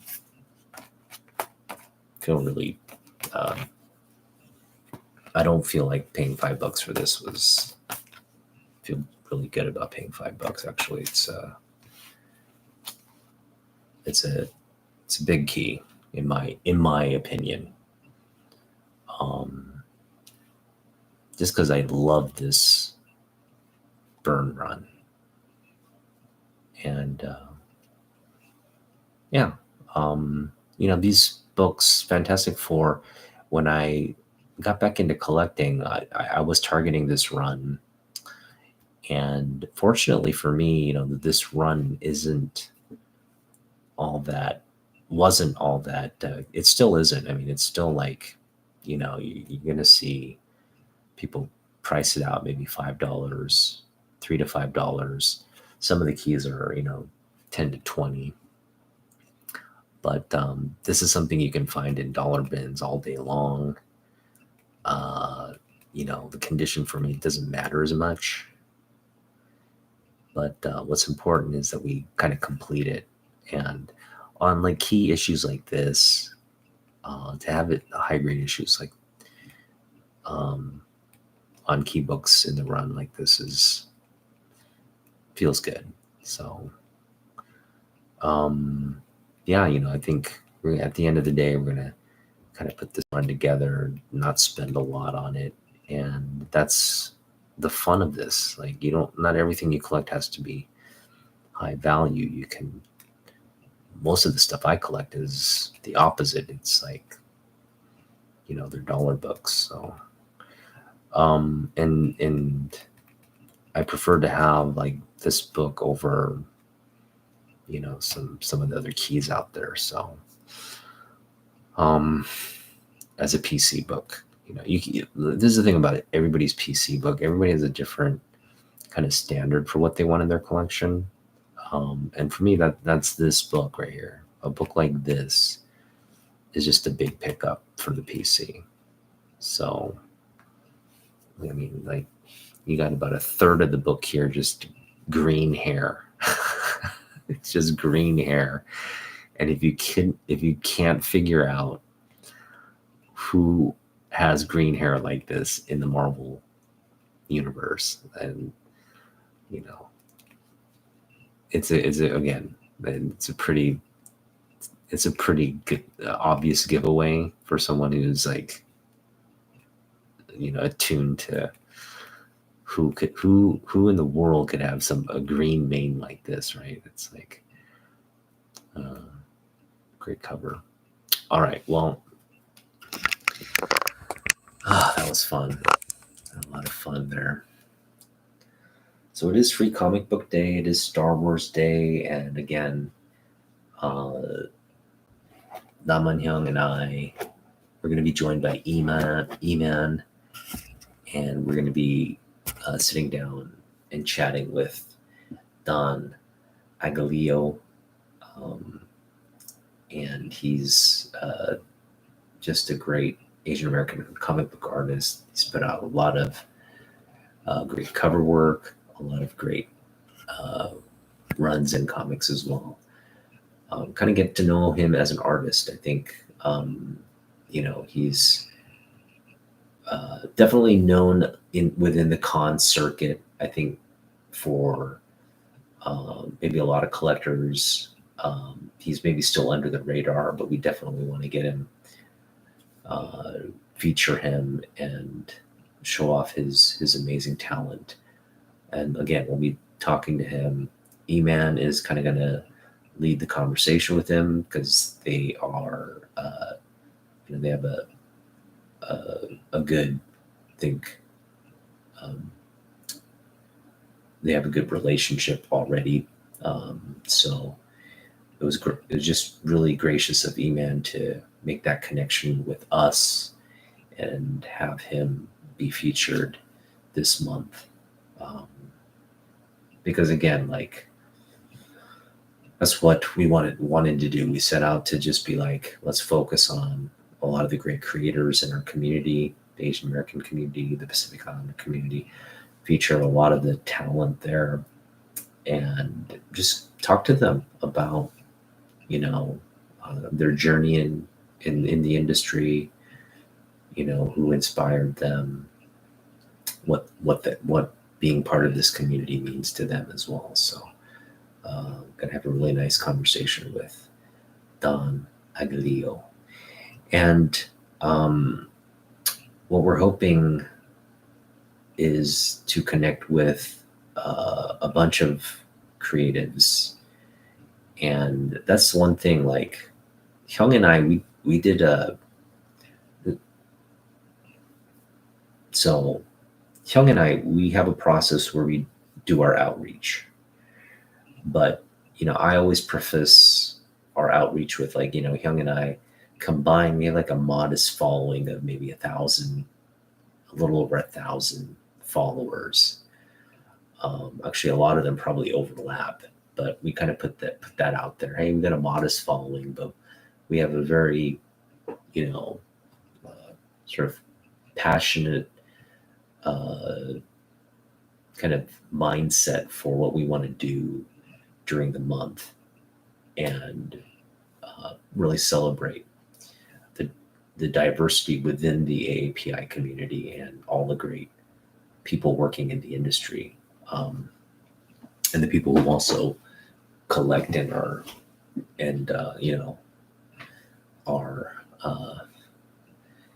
the end, I guess, receptors of all that great work, which is the collectors, right?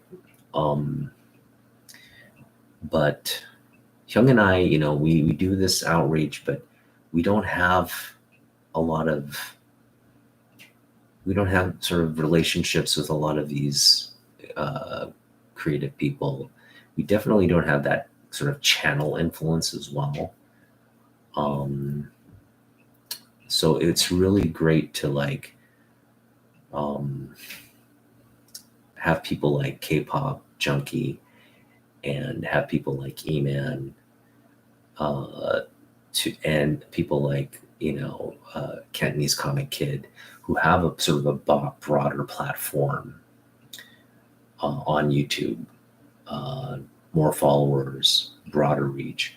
To have them come and be a part of this and also help us out with making some of the connections with a lot of the Asian American artists, it's been really, really special. And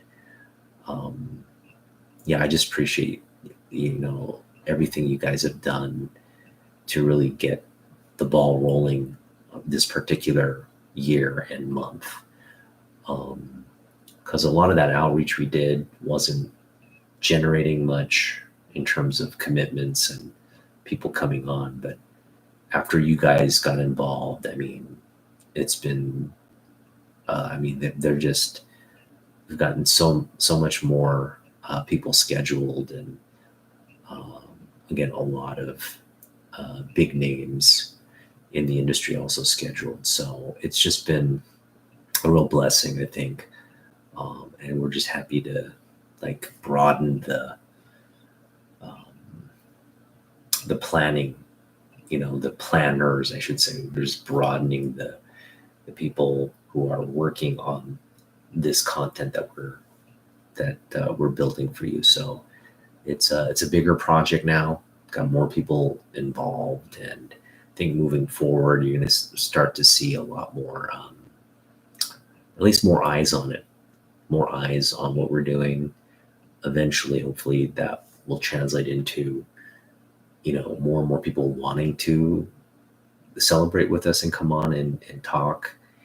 And again, my end goal, my ultimate goal is to connect with Jim Lee, have Jim Lee on the program, feature him, because I mean, the guy is just done so much for Asian Americans working in the industry. He has been so successful in his own career, and he's given so many opportunities to our community to showcase their talents, and inspired so many people to get into the industry. I mean, it's just, he's probably up there in terms of influential figures among everyone in the community, whether you're a collector, whether you're an artist or a writer. So to have him, I collect him. We share a cultural heritage. I also grew up, reading his comic books, kind of worshiping the ground he walked on. And when I got back into comic books, I definitely was focused on, hey, he's our favorite. We're just going to focus on getting his books. He's what really drives the passion in this hobby for me personally. So yeah, I mean, again, all this sort of help that we're getting, and all these great connections we're making, and all these, the more eyes and the more participation, the more we elevate the AAPI Comic Book Community Heritage Month, which is kind of what we're labeling it. AAPI Comic Book Community here. It's a long acronym, AAPI CBC HM for short. But the more, the more attention and focus we can bring to this each and every year, I think the better it will be. I mean, there's just so much to celebrate already. We Asian Americans don't have a lot of representation from abroad, I guess. Let me rephrase that. There's a lot of areas where Asian Americans don't have like good or equal representation, but I think in terms of the comic book industry, that there is a fair and good amount of representation there. So much to celebrate. So much, good work. So much just volume of work that our community has put out, and it's just driven. The Asian American community, the Pacific Islander community are driving a lot of the content that we enjoy. So it's just great to celebrate that fact. And it's something that as you see more international artists, like people like Peach Momoko, people like Ian Yuk, these are people that are from Asia, but they're part of the American comic book industry. It's just great to see like figures like that making their mark here and having a real impact on and connection with fans as well. It's just great to see, like, when Peach Momoko has like a signing event, everybody like goes out and gets books and submits them and has a nice, slab signature book from incredible artist. And that's another goal. Like, we want to get Peach Momoko on. There's so many, like Ian Yuk. If we get Ian Yuk on, that'd be incredible. I know there's some language barrier issues with those two in particular, but hopefully either their English improves, or we get like maybe AI translators to help or something. I don't know, but I'm sure there's a way around some of those roadblocks. But it'll be a fun month. So again, hope everybody tunes in and pays attention. I know we got quite a bit of views when Ryan Odagawa came on to kick things off. He's doing a very special project where he's bringing his personal family history and wanting to tell that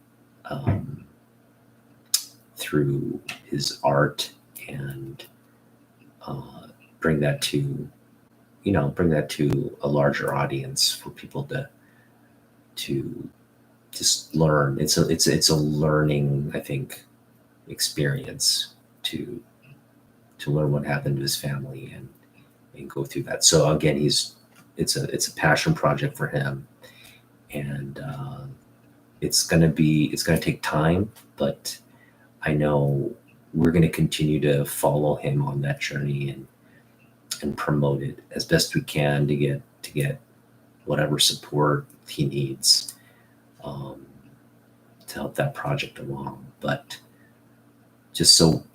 I just feel, honored to have him share that really through our channel. He hasn't, it's a project he keeps close to the chest, and for him to just come on our channel and share just bare initial details of what he plans to do has just been really special, and it's deepened my appreciation for him on a personal level. And I just get so, like, I get inspired by that story, his family's story. And yeah, if you didn't get a chance to watch the video, go back and watch that. He talks about the project. Again, it's his sort of family history here in the United States, and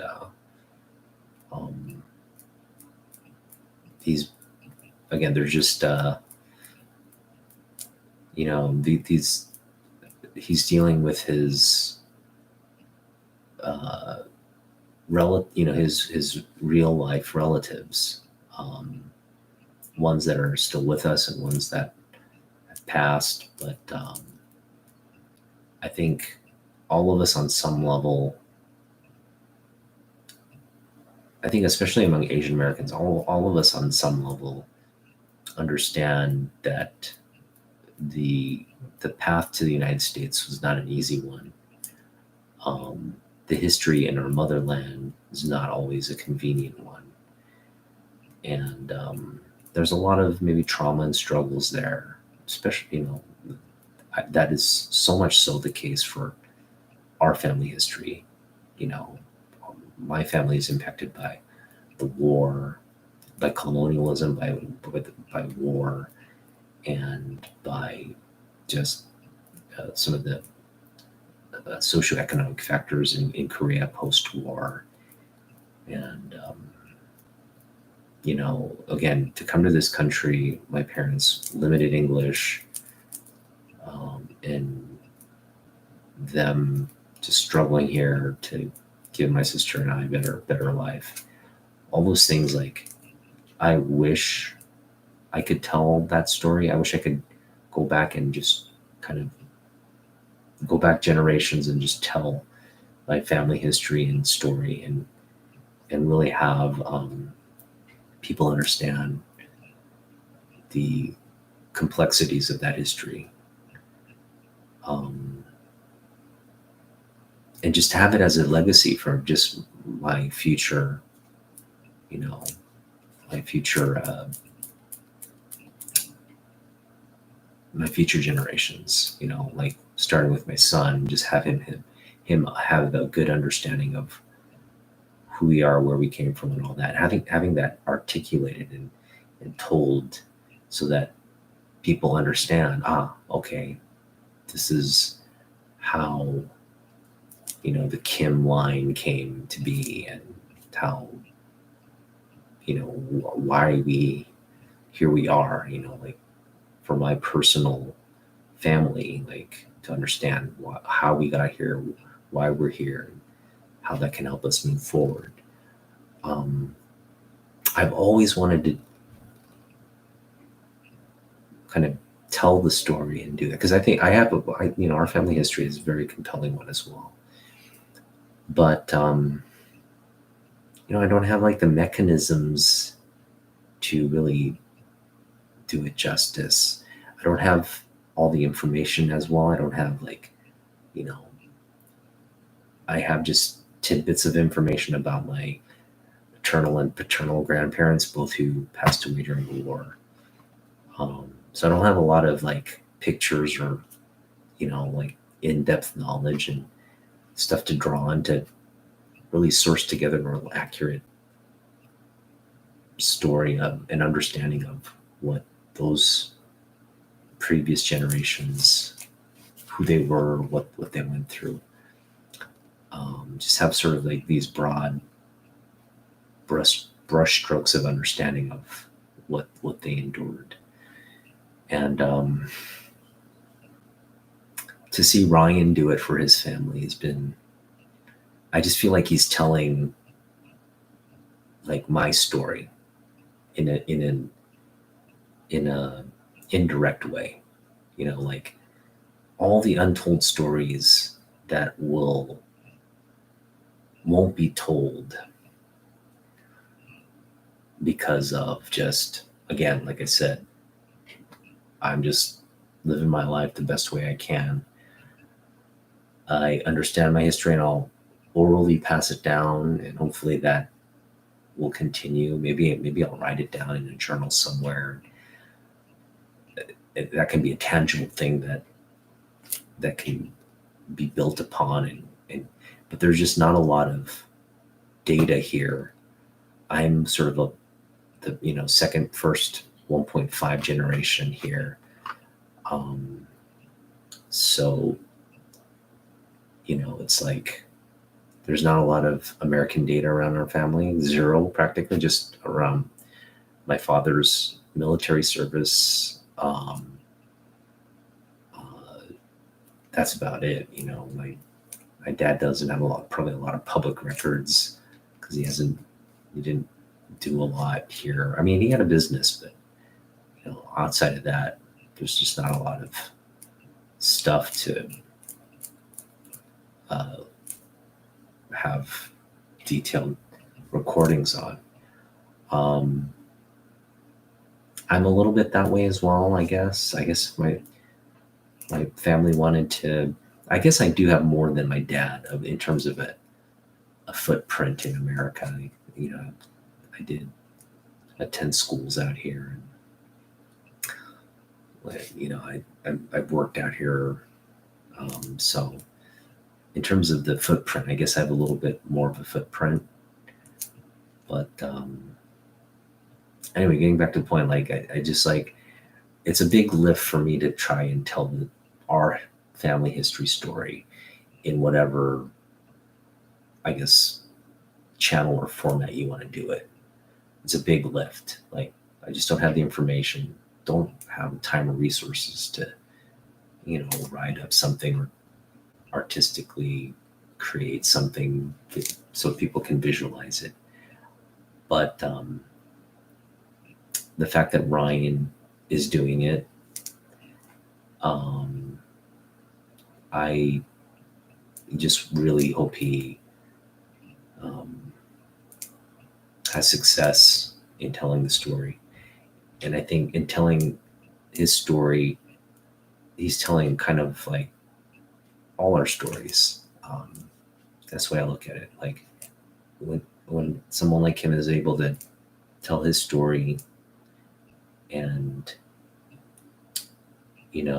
highlight the struggles of being Asian American, this past century,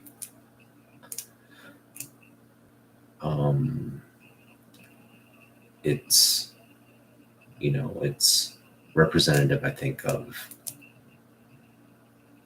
a lot of what we as a community struggle with, racism, discrimination, just it's a general misunderstanding of who we are. And so, I just, again, I just feel honored that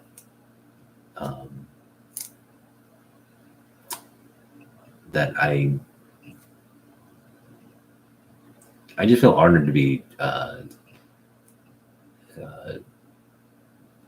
just adjacent to it. I'm not part of the project in any way. I'm just observing from the sidelines, and I get a deep sense of like satisfaction from knowing that this story, that's an incredible story, is like, Hyung and I are two of the first people to really get an introduction to it. So I at least feel like I have some buy-in on its outcome. Like I definitely want to see Ryan crafting an incredible, inspiring piece of work, and we'll all be able to celebrate it at the end of the day. And yeah, I mean, Can't wait to get my son a copy. My son, you know, he is of Korean, Japanese, American ancestry. Um, he's a multicultural kid. Um, he looks Asian, but he has his Korean identity. He'll have his Japanese identity, and he'll have his American identity that he'll have to, um, I guess, I don't want to say struggle or contend with, because I don't think we're at that point in America anymore. I think he will have to navigate those three identities, but he'll hopefully have a good community that'll give him a good sense of those three individual communities. And maybe, at some point they'll all kind of integrate and mix, and he'll be accepted as who he is. But again, if there's a little bit of maneuvering and navigating among those three identities, I want to help him navigate that the best I can. I don't want to have him feel like he's bogged down having to struggle with those three. I just want to make him feel like those three give him strength, like that diverse background is his strength. I think that's what he should be proud of. And I think giving him, Ryan's book to give him perspective on his Japanese American identity is going to be really, really special. So again, it's a special month, and kind of kicked off right with Ryan's project, and we're really looking forward to having a lot of fun, enlightening conversations with people, and just learning more about the people we're going to feature. So it's going to be fun. All right, so what else is going on? Star Wars Day. Yeah, feel like we should talk about Star Wars a little bit. They've got this Acolyte movie coming out. They've got new seasons of The Mandalorian, new seasons of Ashoka. It seems like Star Wars has a little bit of a footing now, and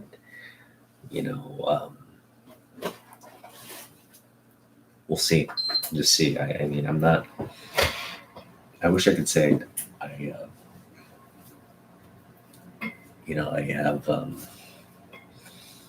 I wish I could say I have a strong connection to all this new Star Wars stuff that's coming out. I just don't. Don't have a Disney subscription, and nothing that I watched a couple of the seasons of Mandalorian. I think they're great. I just, at the end of the day, it's like, I don't know. I don't feel like I'm all that invested in The Mandalorian. And Ashoka, I just never got into the Rebels and all that series, so I don't feel like I'm invested there as well. So it's kind of feel like Star Wars is getting, it's fun. It'll carry on to be a cultural thing that future generations and stuff will just enjoy. But I feel like my time with Star Wars is kind of coming to end. I just don't. Yeah, I mean, kind of ended with episode. It ended with episode 6, I'm afraid, for me. Episode 1 through 6 is where it just ended. And who knows? Maybe something cool will come out of all this stuff. But um, yeah. But I still love Star Wars. I still love Darth Vader.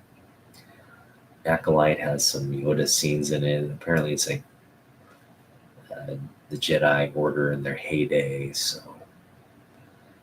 um, I'm sure I'll have an inkling of wanting to see that, just see how it pans out. But um, the thing I'm most excited about is still Superman. I gotta say, like, you know, um, there's actually a book at Milgie Comics that I actually want. I mean, like, I looked at it today.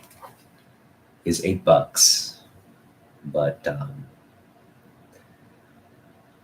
it's a photo. It's a photo cover of Christopher Reeve, and it's the official comic book adaptation of Superman 3, which is I actually got to go back and watch Superman 3 because I saw it in the theaters, and I was probably too young to really appreciate Superman 3 because Richard Pryor's in it. Um, you know, comic legend Richard Pryor's in it. There's a great, you know, I think Anne Meredith is in it. She plays Lana Lang. Um, there's also a great scene where Superman is battling Clark Kent. It's Christopher Reeve versus Christopher Reeve, and it's a great. I mean, I to this day I just remember that fight. That was like that whole movie. It kind of ends with this weird like robot creature being created and fighting Superman. That wasn't the compelling part of the Superman 3. It was the fight with himself, the evil Superman versus the good Superman, like the internal fight that manifests literally like as a physical fight. Um, but it's that Superman official adaptation book with the Christopher Reeve photo cover. And I was like, man, I want this book. And it's sitting there for $8 in Russ's bin. And I will probably go and pick it up at some point. When we get the $8, that's a book I want. So that's on the radar. If we could pick it up for less, I just want the book. I think $8 is a little bit more than I'm going to pay, but um, that's just not a book you run into every day. So we'll just see. There's another Superman book on my radar. I just put it on my wish list today. We ran into it today in Russ's $3 reader copy pile. And now I want like at least a mid grade or better copy of it because it was tattered. It was too beat up for me to even consider getting it for $3. I was like, if I'm gonna pay $3, I at least want it to be in like that low, like a 4.0 copy for that. Um, and the book we want is what's going on here. Why isn't it giving me the book I want? Okay, I'm gonna get out of this room, close it up. It's an Action Comics. Oh, I don't. Anyway, I don't have the number in front of me, but it's an Action Comics Neil Adams cover. Saw it today. That's on my radar now. And in terms of Jim Lee books, I've picked up a lot of what's on my radar. A lot of the stuff I don't have is like more of his modern covers. So, you know, those are kind of pricey at the moment. You know, even if you pick them up for half price, it's at least a $2 or $3 book. And a lot of places are just selling it for cover price or getting it like, you know, $3.99, $4.99, sometimes $6.99. I know that foil variant on the like these the connecting cover one, those are going for $8 a pop for the foil variants. Not that I need those, but that's kind of where like cover air, variant covers are sitting right now, like in that $6-7 range. And again, we're not going to pick up modern books like that, at least not for $6. Maybe for $2, maybe $2 or $3, but nothing over $3 for sure. Yeah, I mean, X-Men 97 continues to be like a very hot show. I think right now, the hashtag Magneto was right is trending right now because of the show. And yeah, like all the Magneto keys are becoming of interest again.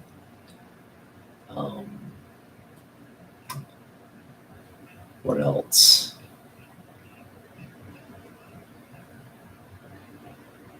Yeah, I think I was just reflecting on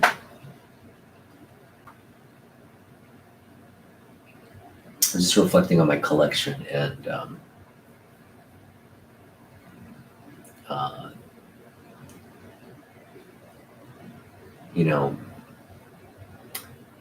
my collection is, I think, very different. I don't want to say different. Let me rephrase that. The focus of what I collect I think, is very different from what you see in the larger community. And I think it's different for everybody. You can say that about everybody in the comic collecting community, right? Like Brian LCS, he loves Spider-Man. He's collecting the ASM run, but also the tertiary titles, and he's really focused on that. And he also has an appreciation for like Superman and all. I know he collects other things, but when you get down to the nitty gritty, because there's such a big volume of Spider-Man, like I get his sense of urgency. Like, look, I got to cut out all these other distractions and just focus on what I love. And that's Brian. And you look at somebody like Fanboy Prime.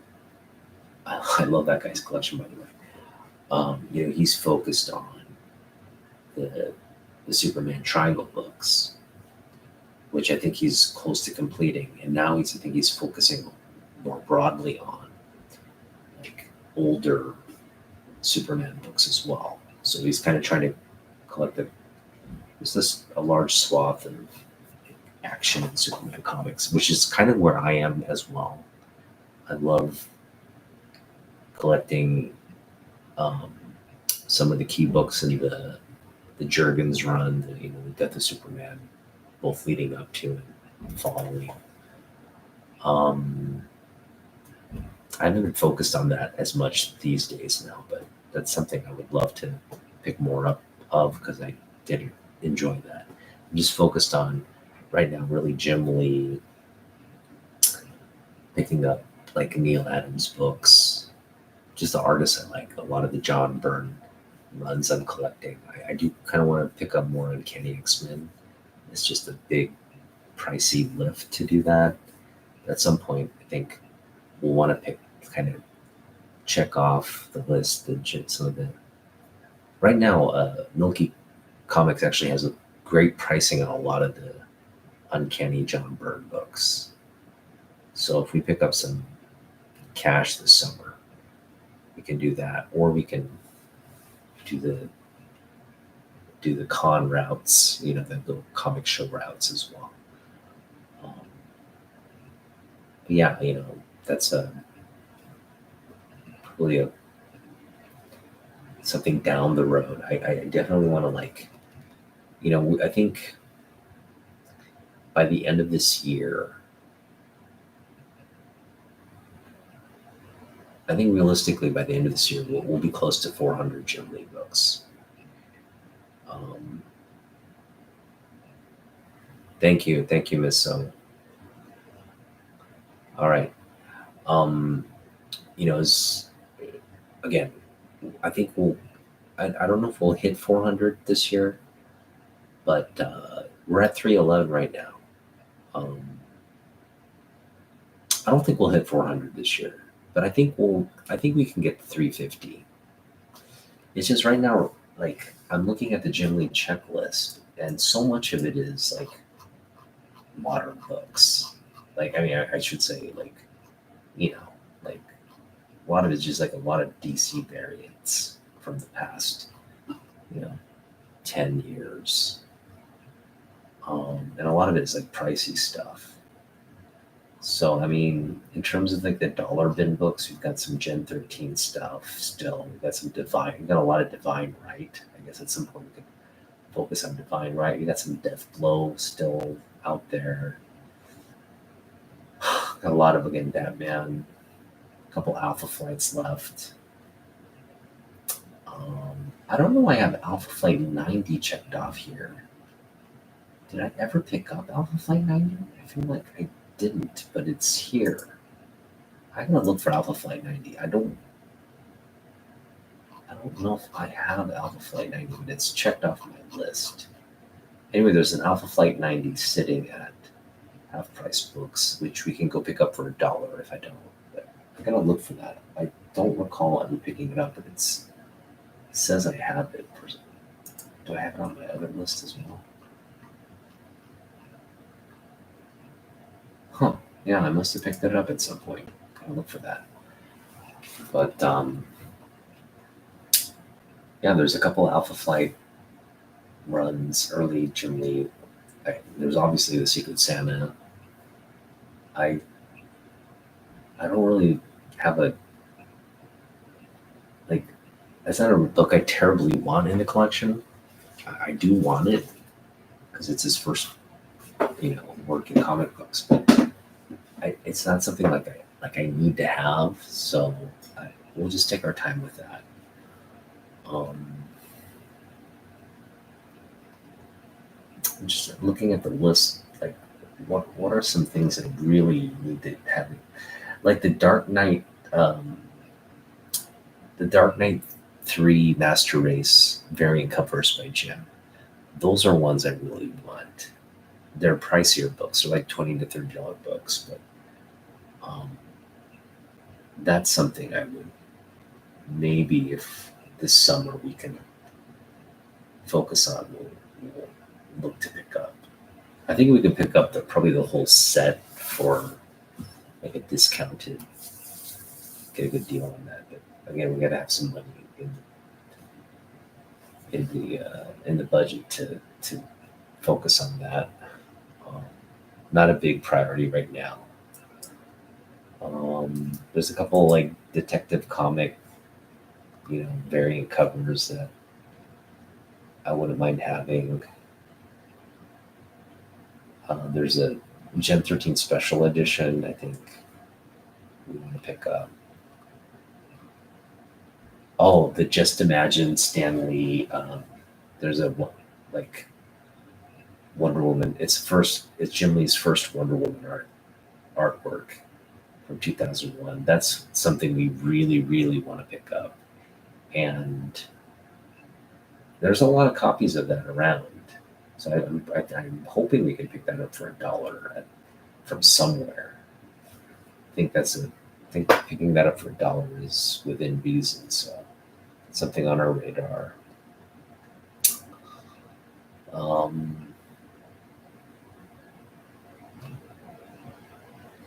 Silver Surfer Ashcan. It's a big book. That Spawn 150. That's another big book we want to pick up. That Wildstorm swimsuit special, the Gen 13, the Fairchild cover. That's one we want to pick up. That's something we could probably potentially, if we're patient, can pick up in a bargain bin. So that's, again, I'm sure we'll run into it at some point. Yeah, there's still a lot of good Jim Lee stuff to pick up. There's a bunch of Wizard covers we can uh, pick up. A lot of Wildstorm stuff still. A lot of There's a little cover run of Suicide Squad, but hopefully we can pick up for like $2 a pop or $1 a pop or something in that range. And I think we've committed to picking up doubles and triples of stuff if it's cheap, like if it's like 90s X-Men for $1, we'll pick that up. If it's Batman for $1, we'll pick it up. Jim Lee Superman for $1, we'll pick it up. So a lot of the stuff like that we have it, but we don't mind picking up more of it if it's maybe a newsstand copy or higher grade on a certain thing. Yeah, so that's kind of where we are with that.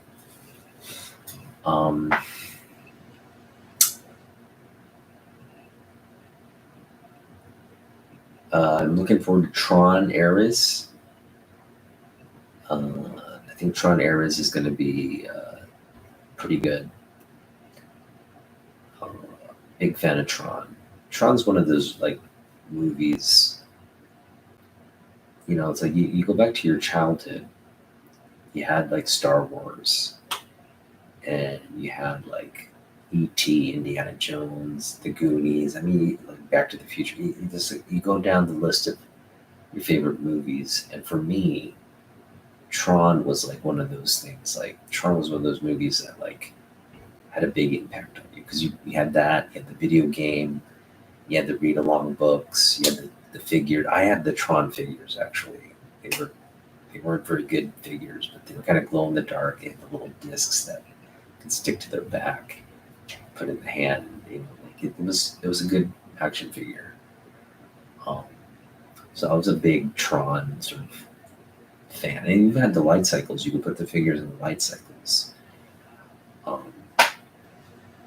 I remember getting that because I got that, and then I got the action figure for my friend's birthday, and he got a bunch of cool stuff. But I don't blame him. But I just remember he got my gift. It was like a Tron action figure. He got my gift and he liked it. He's like, "Hey, thanks." But I just remember like him not being all that excited. He wasn't playing with it really. He was like playing with all this other stuff that he got, and he's just kind of like, "Hey, thanks," and he just kind of threw the action figure. Like you could tell he just wasn't into Tron. At least as much as I was. I was just like, if I had gotten that action figure, I would have been like, "Yeah, this is exactly what I wanted." But you kind of got the sense from him that he didn't. And again, we were in like third grade. We were just like little kids, but I just remembered like that memory sticking out. Like, like, I think I was the only kid who really liked Tron in my sphere of friends. Yeah. Scott was his name. Scott was he was a weirdo. He was kind of weird. He was into like weird things.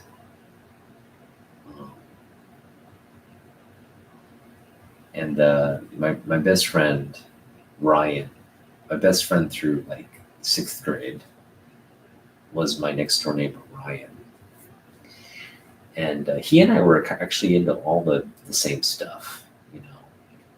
Like we kind of got into Transformers at the same time. We kind of got into we were into ninjas at the same time. We were into breakdancing at the same time. Into collecting cards around the same time.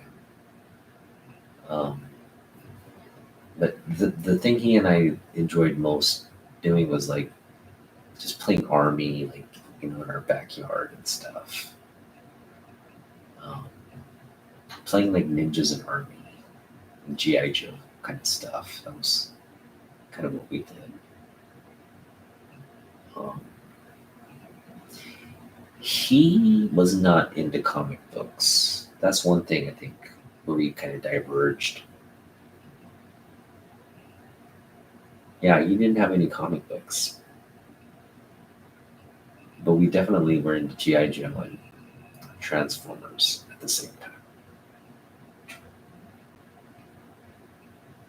And then, we got into roller skating a little bit as we were getting in like fifth, sixth grade.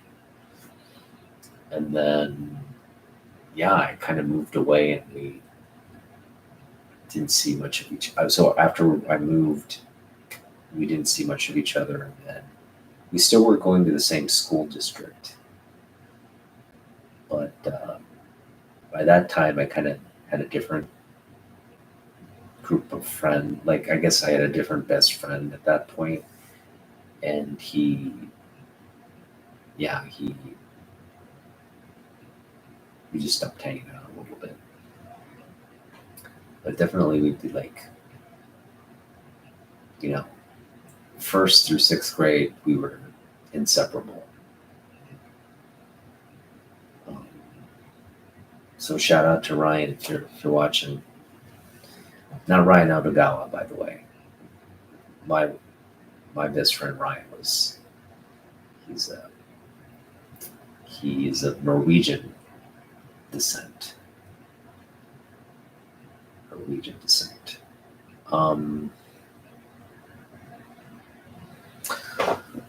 Yeah, like, again, I'm excited to talk to Roger at some point. I think after this month concludes, I'm gonna kind of reach out to Roger and see if he has bandwidth to do again, we do this thing where he actually presses and cleans books and makes them look good. And I don't know why he doesn't focus on his content on that. I know he could probably, I know a lot of Roger's content is just like, showing off books, kind of doing cover battles and things of that nature. But I think, I don't know, me personally, I would love to see him take like bargain bin type books and just really like get them looking fabulous. And I'm sure that's what he does. Like, I know he does that, but he just doesn't feature it on his channel. And I don't know, maybe he'll start doing more of that, but I that's stuff I would watch because I know a lot of people do it. Like Jerry does it for the Golden Age books, and it's just fascinating to watch him do that process and get really, really like degraded books looking like almost new again. So that kind of restoration stuff is really cool. But just like, again, Roger and I are probably going to do a little, put out some content where we go through the whole process of like selecting some books that he thinks will most benefit from his handiwork, and getting the results on that. That's always fun for me to be engaged in that conversation, that process, and have Roger talk through what he's going to do, and just it's fun. And that's my that's where I want to be at the end of the day. At some point, I want to invest in a presser, invest in all the materials, and kind of do my own. I just don't have the bandwidth right now to do some of that. But at some point, when things slow down, I'm retired, and at the end of the day, it's just like kind of reminiscing about all this stuff. And um, I'll have so much fun doing that. Like just going out, getting a bunch of 90s, like beat up 90s books with like, just like, you know, uh, getting all the pressable defects out of a book, like getting it looking sharp and vibrant, or, just whatever that just getting into pressing and cleaning books, I think would be a cool thing to do. Yeah. There's just so much you can do in that process. Like there's like like micro fine tuning a book. There's so many little things you can do to improve a book that's been read or handled. And that's literally, I want to say 80% of my collection. I want to say 90% of my collection is like can stand to improve from a press or a clean or some kind of, you know what I mean? Like it's like 90% of my collection is probably in the VF range, like fine to VF. Well, I want to say like,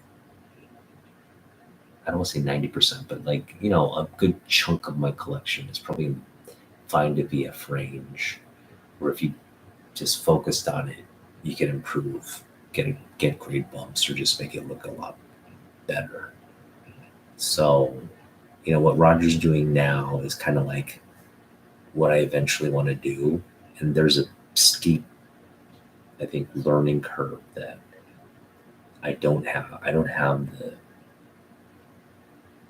I mean, I've never pressed a book, but I have also a deep knowledge gap in how to do it. But I feel like when I talk to Roger and I watch channels like, like people like, Dave and Rachel over on their channel, Past Future Vintage Collectibles. Dave does such a great job of, he has some pressing and cleaning video where he talks about his process and he shows his sort of workstations and all that. And he's pressed books and he's improved books where he's working on them. And you watch those videos and you just like it just opens up an entire world of possibilities and stuff you want to eventually start doing and getting into. And they're very helpful. So for me, like that's kind of like, I love watching stuff like that. Anything where you can learn and just kind of put in the back of your head, like, oh, okay, so when we do get into it, these are the things I need. These are the things I need to invest in. These are the things I need to kind of practice and work on, and all that kind of stuff is just, again, we're just storing it away. And at some point, we'll start working. But for now, like,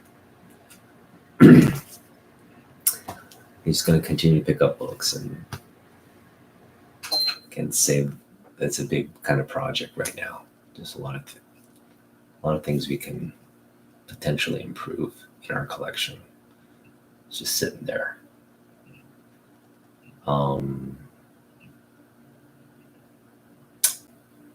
What else is I'm trying not to talk too much about the AAPI Heritage Month. I feel like I've said a lot about it, but the best is yet to come. So we're just in the first week of it. So as we get rolling, it's gonna, there's I'm sure it's gonna be a lot of great moments this month. And that's the thing, like, we chronicle it all, and I still love all the previous months that, in previous years where we celebrated the month, and all the um, amazing people that we've connected with during that time.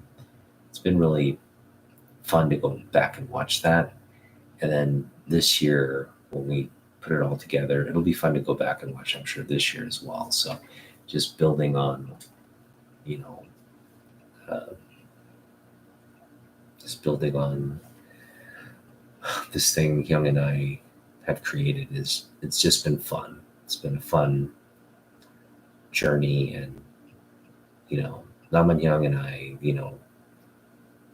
we we are like we have this. I think he and I have probably the closest connection. Um, I don't. Well, Hyung has a lot of close connections in the comic book community, and definitely. I don't want to speak for him, but for me, like, um, he's my ombre. He's my. I guess I'm his Robin. He's the Batman. I'm his Robin. He's the. He's David Hasselhoff. I'm Kit. Uh, I'm he's Bo. I'm Luke, or vice versa. However you want to do it. He's a Starsky. I'm the Hutch. I don't know. I'm boring you with these like analogies, but you get where I'm going with this, right? We're like the dynamic duo. Uh, so yeah, the, I know he's kind of goes back and forth between East and West Coast now, but definitely when it comes to the West Coast, we meet up and we go comic book hunting, and it's been fun. So looking forward to doing more. I really hope he kind of settles down here more permanently, and we build a rhythm of meeting up more often, and our families becoming closer and stuff like that. And that's something I hope we can do. Right now, I know it's just been like he's kind of off doing his thing with his family, and our family's doing our thing. But at some point, I'm sure we'll bridge more of that gap. Uh, just we're at different stages in life. A little bit, he's more. I think he's raised his kids. He's got an empty nest. He's close to retirement. I, on the other hand, I have a young family. Keeps me very busy outside of this channel. Um, so, yeah, but we'll probably be back at Grid City Comic Con come fall, and I think he picked up like a whole short box of Bronze Age books. I think I picked up close to 50 books, um, or something like that. I know we were close to like $1 a book that con. Picked up a lot of value there at that con. A lot of good big books too. But kind of do more of that this year as well. And like I said, I've got a little bit more of the bandwidth in terms of the overflow box and what I'm going to put boxes under my bed. So we're not kind of placing limitations on ourselves, but we're also not going to go out and buy 100 books unless they're like Fanboy Prime's pickup. Like dang. I just recently also saw uh, Lunch Money Comics. I think that's the name of his channel, Lunch Money Comics.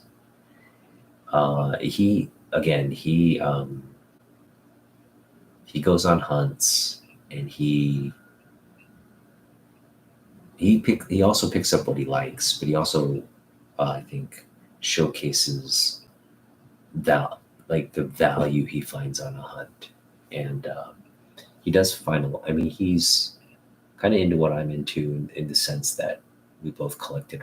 I think he was a kid when he was collecting but we kind of share that era. I was older, probably older than him. Um, but yeah, like for example, She-Hulk, right? When I was collecting She-Hulk, I was high school, college, whereas he was probably 9 or 10, I think. So a little bit of an age gap, but I mean, he understands what collecting in that era was. He was just a kid, as opposed to where I was older. But we're kind of in that same era together, and he also loves Uncanny X-Men. That's his jam, and I get it. Any kid coming out in the '90s loved X-Men. Um, but yeah, he just recently picked up like 700 books. A lot of value in that collection. He picked it up for like 200 some bucks. 700 books for 200 some bucks. A lot of stuff I love in there. A lot of Uncanny X-Men, Jim Lee run stuff. A lot of great '90s books. But 700 bucks. I mean, that's again, he got a great price for it, but paid $200 for um, just a lot of great books. A lot of, I think he even had a Golden Age book in there as well. But um, it's always fun to watch his channel because again, he picks up a lot of, I think, value. He gets a lot of like sort of big keys and books for at least like half off or somewhere. Like he's kind of in that zone where he has his own little measure of like what a good pickup is. And so it's been fun to watch him. But yeah, for me right now, I am kind of in this zone where like I like where I am. Small hauls, not a lot of money, but just picking up. We're finding books we like and finding a lot of value in stuff like this, books like this. Um, this is just a PC book right here, high grade PC book right there. So it's been fun. It's been really.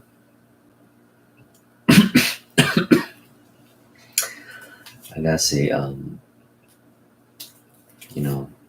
maybe I'm spending a little too much time uh, with my books. I think,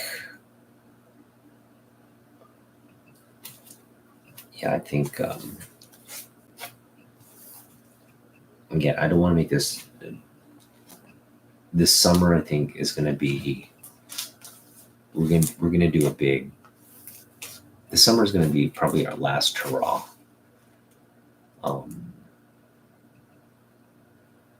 Where I'll have like well, I don't want to say last hurrah because like if my wife takes off for Japan every year to spend with family. She takes the kid, so I'm here by myself. And when you're by yourself without your family, it can be a little bit depressing, I guess. But comic books are great. Like it's a good thing to focus on. It's a great distraction. It's actually fun. Like I had a lot of fun last summer. It was wonderful to have the family back, but if they're going to be gone and you're able to kind of do something with your time, I think having go back and watch the summer videos. It was just every week was like something new, something we picked up a lot of value and good stuff that we had in last year. Timely stuff too. I just remember we were kind of focused on like picking up Uncanny X-Men and stuff like that. Like First Cable. What did we pick up? We picked up like First Cable, First Archangel, A lot of uncanny X-Men stuff. A lot of Neil Adams, Jim Lee stuff as well. Anyway, we picked up a lot of good stuff. And I'm sure we'll have a little bit of that happening this year. Maybe not to the extent we did last year. Probably a little bit more subdued, maybe more focused, more subdued. Maybe actually, if we're focusing in like more on like $15-$20 books with the money we have this summer, I am wanting to pick up some big books. Maybe a couple $100 books. There's one book we didn't pick up last summer. You guys know what I'm talking about if you watched my video from last summer. We're close. We're very close. We could have picked it up this winter as well. There's one particular book we're still wanting to add. It's out there. The price has dropped somewhat. So we'll see. Still want to pick up Transformers #1, G.I. Joe #1. Those have actually gone up a little bit. So we'll see. I have a price range in mind for those, but those are two big books we want to pick up. There's a lot of stuff still out there, but I definitely I think summer of 2025, I do plan to be in Japan that summer. So I will go with my wife.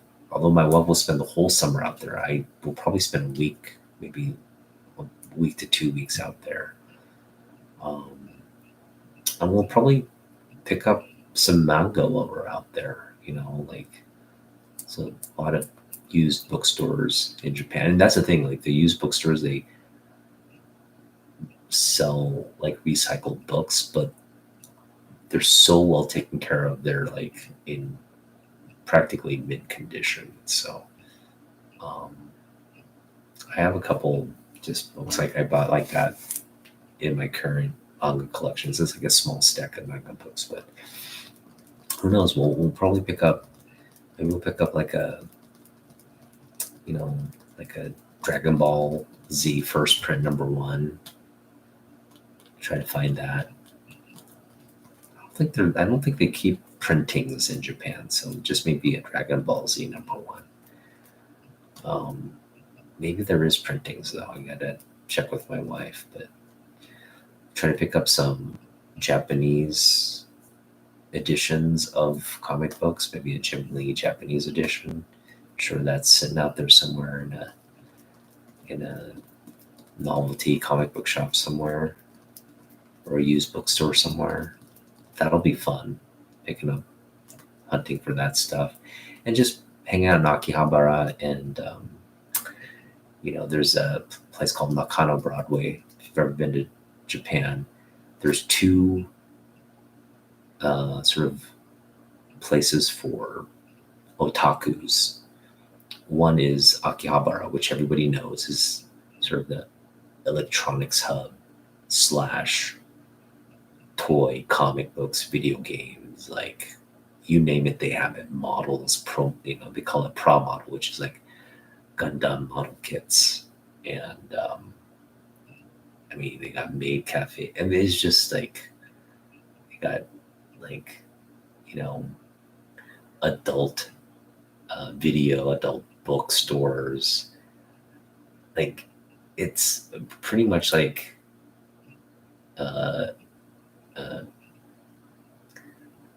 otaku paradise.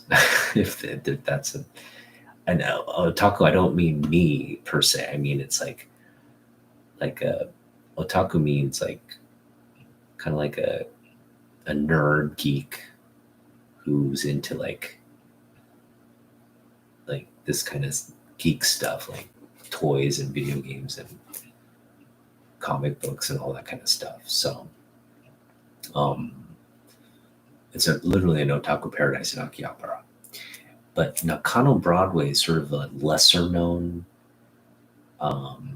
it's a more subdued more old school, like arcade of shops. So it's not to the scale or degree of Akihabara. Akihabara is like literally like, I want to say it's like 4 city blocks, probably bigger, like Tokyo city blocks. I'm talking like maybe 4 city blocks of like like traffic area is huge.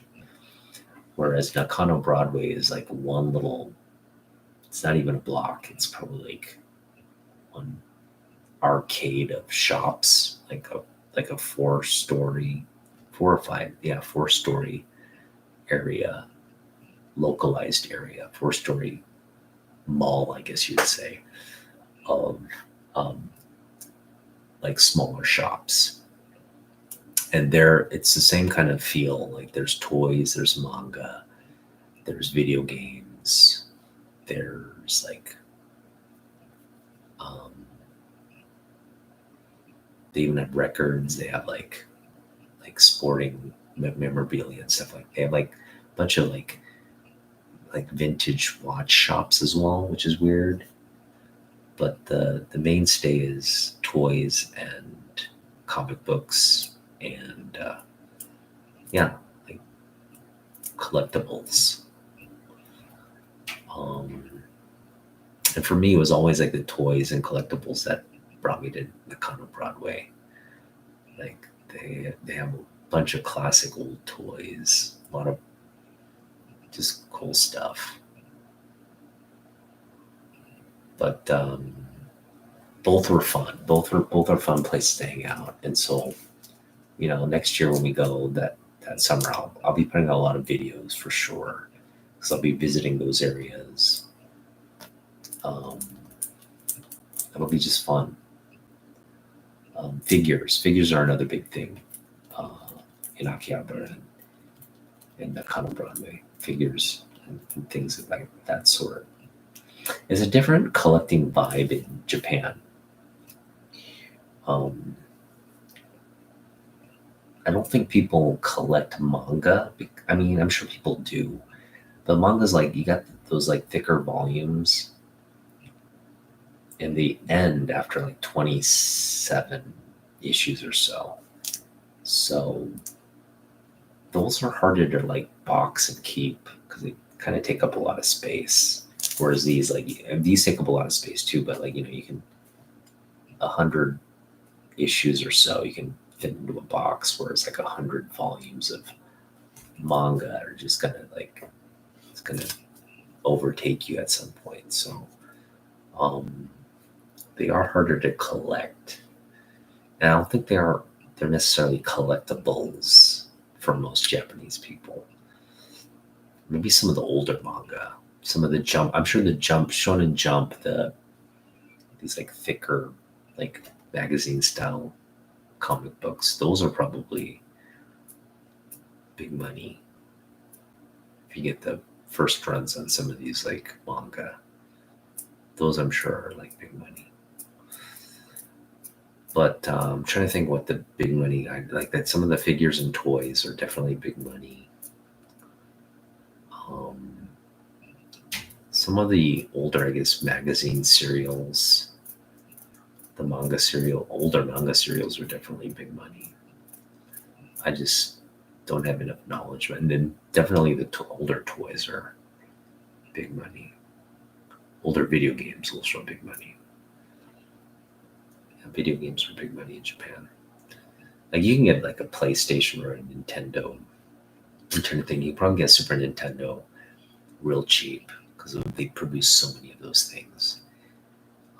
But some of the games are where you're going to get like shell out big money to get some of those games. Some of the limited edition games are kind of shell out big money for them for. But the game consoles themselves, you can get them. I remember when I was working in Japan, the people I worked with a bunch of expats, and we had some downtime between between classes, and I just remember a group of us were like, you know what, let's spice it up here in the break room. And we went out and purchased, because they had a TV there, and it was connected like a old VCR and stuff. So I'm like, you know what, we're gonna play video games in here, and we just kind of took over that break room, and we went out and bought a PS2. Went out and bought a PS2 because we felt like that was like probably the best console for just classic games. You know, if you want to get like a good mix of like old console stuff games and just have like really classic games from the PS2 period, PS1 and PS2 period. We had a kind of like I felt like that was like the best cheap console where we had access to a lot of cheap games as well. So we got a PS2, put it in, got a bunch of classic games like Street Fighter. We even put in Final Fantasy X there. Just a bunch of cool games you could kind of between breaks just play, you know, spend 5 or 10 minutes doing. And yeah, we had a lot of fun with that. We were definitely just playing a lot of Street Fighter on that.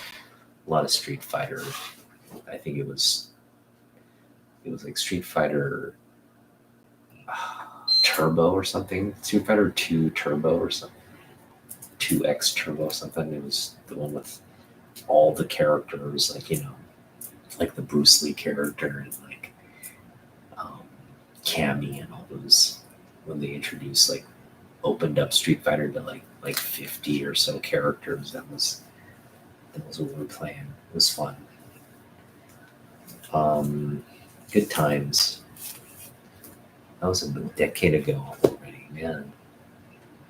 That was when like, you know, the PS4 had just come out, I think. I feel like we're ready for the PS6 at this point, right? It's been a good decade since I think PS5's been out, but anyway, digressing a little bit. Yeah, you know, just look at what I picked up recently.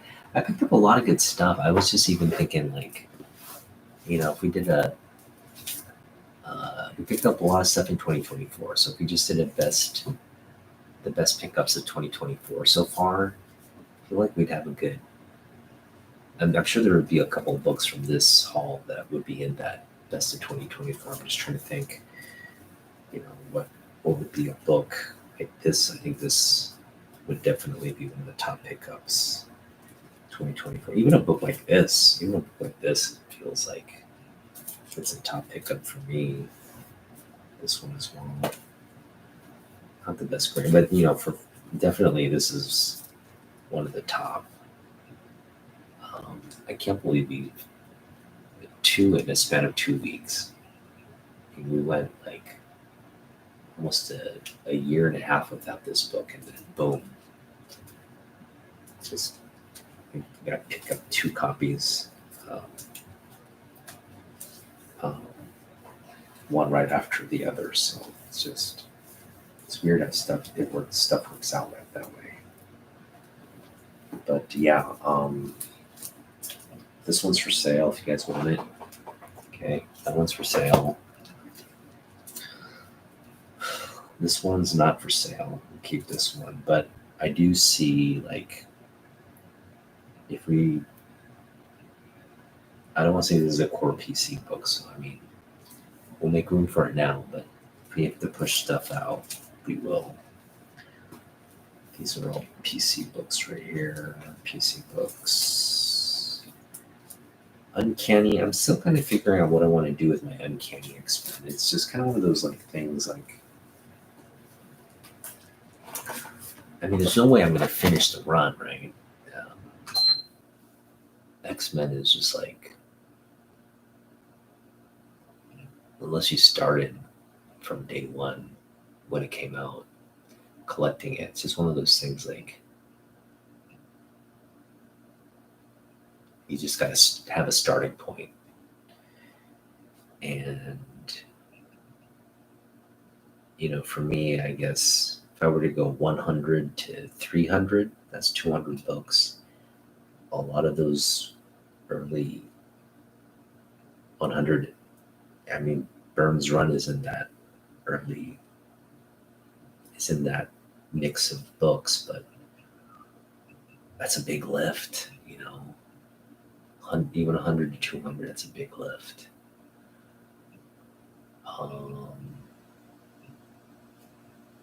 So I just don't know how far to pursue that. And so it's a big financial lift too. A lot of those early X-Men books are just, we want them, but they're $100 books, a lot of them. So, but they will probably go up in value. I do see them as like investment grade books, but we'll see. But there's just so much to collect, and even Action Comics, right? It's another run that if we could pick them all up, we would love to do that, but that's hard to do. So just right now, I'm focusing on like just Neil Adams books. Is not even that. Neil Adams books, that's another huge thing to just undertake, right? So just all these like things you have to contend with. I guess just good to keep it simple, and that is have a small budget, hunt at your LCS, right? Take what your LCS gives you, essentially, because your LCS will have its selection of high-grade key books. So if that's kind of what you want, you can do that. We'll also have a selection of bargain bin books. It's kind of where I live, so I'm happy to do that. So I'm just happy to take with me whatever I have reserved for comic books, which is not a lot of money right now. I've got $8 right now. I did sell some books to get up to 18, but I spent $12. So wait, no, what do I have? $7? So I mean, a lot of the stuff, I had about $20. I spent about $12. I have about $7 left. So we sold some books after we went to Pillow Comics. And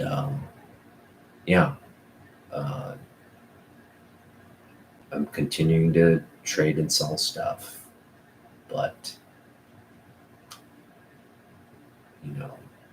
I've got to just sell some more books to build up that until I start making the extra summer income. That's going to be a big help. So when we make the summer income, we can focus on getting bigger books. But for now, with a limited budget, again, spending a couple dollars on my hauls is kind of where I'm happy to be. So I do leave a lot of books I want. I even have price books now. I'm like, unless it's about $1.50 or something. Like, I'm living in quarter bins right now, so even at the high price books in Linwood, we went there, dug through 50-cent books. I left all the $2 books there. It's not worth picking that stuff up, and a lot of it's like I'm past like trying to pick up G.I. Joe or Transformers stuff now. Really, if it's not kind of where my focal point of collecting is right now, it's like, if they had some like key Uncanny X-Men stuff there for $2, probably gonna pick that up. But none of that was there. This, even if this was there for like $1, I would have picked it up. But what would have peeved me is I picked this up for $2, and if I had found it at Mill Geek for 50 cents today, direct edition, I would have been like, oh. But luckily that didn't happen, and luckily it won't happen for a while. But again, if I ran into this book later for less, we'll pick it up. Yeah. So again, I'm gonna wrap things up here. It's late, so I'm gonna wrap things up. Tomorrow we are interviewing Don Aguilio, and he's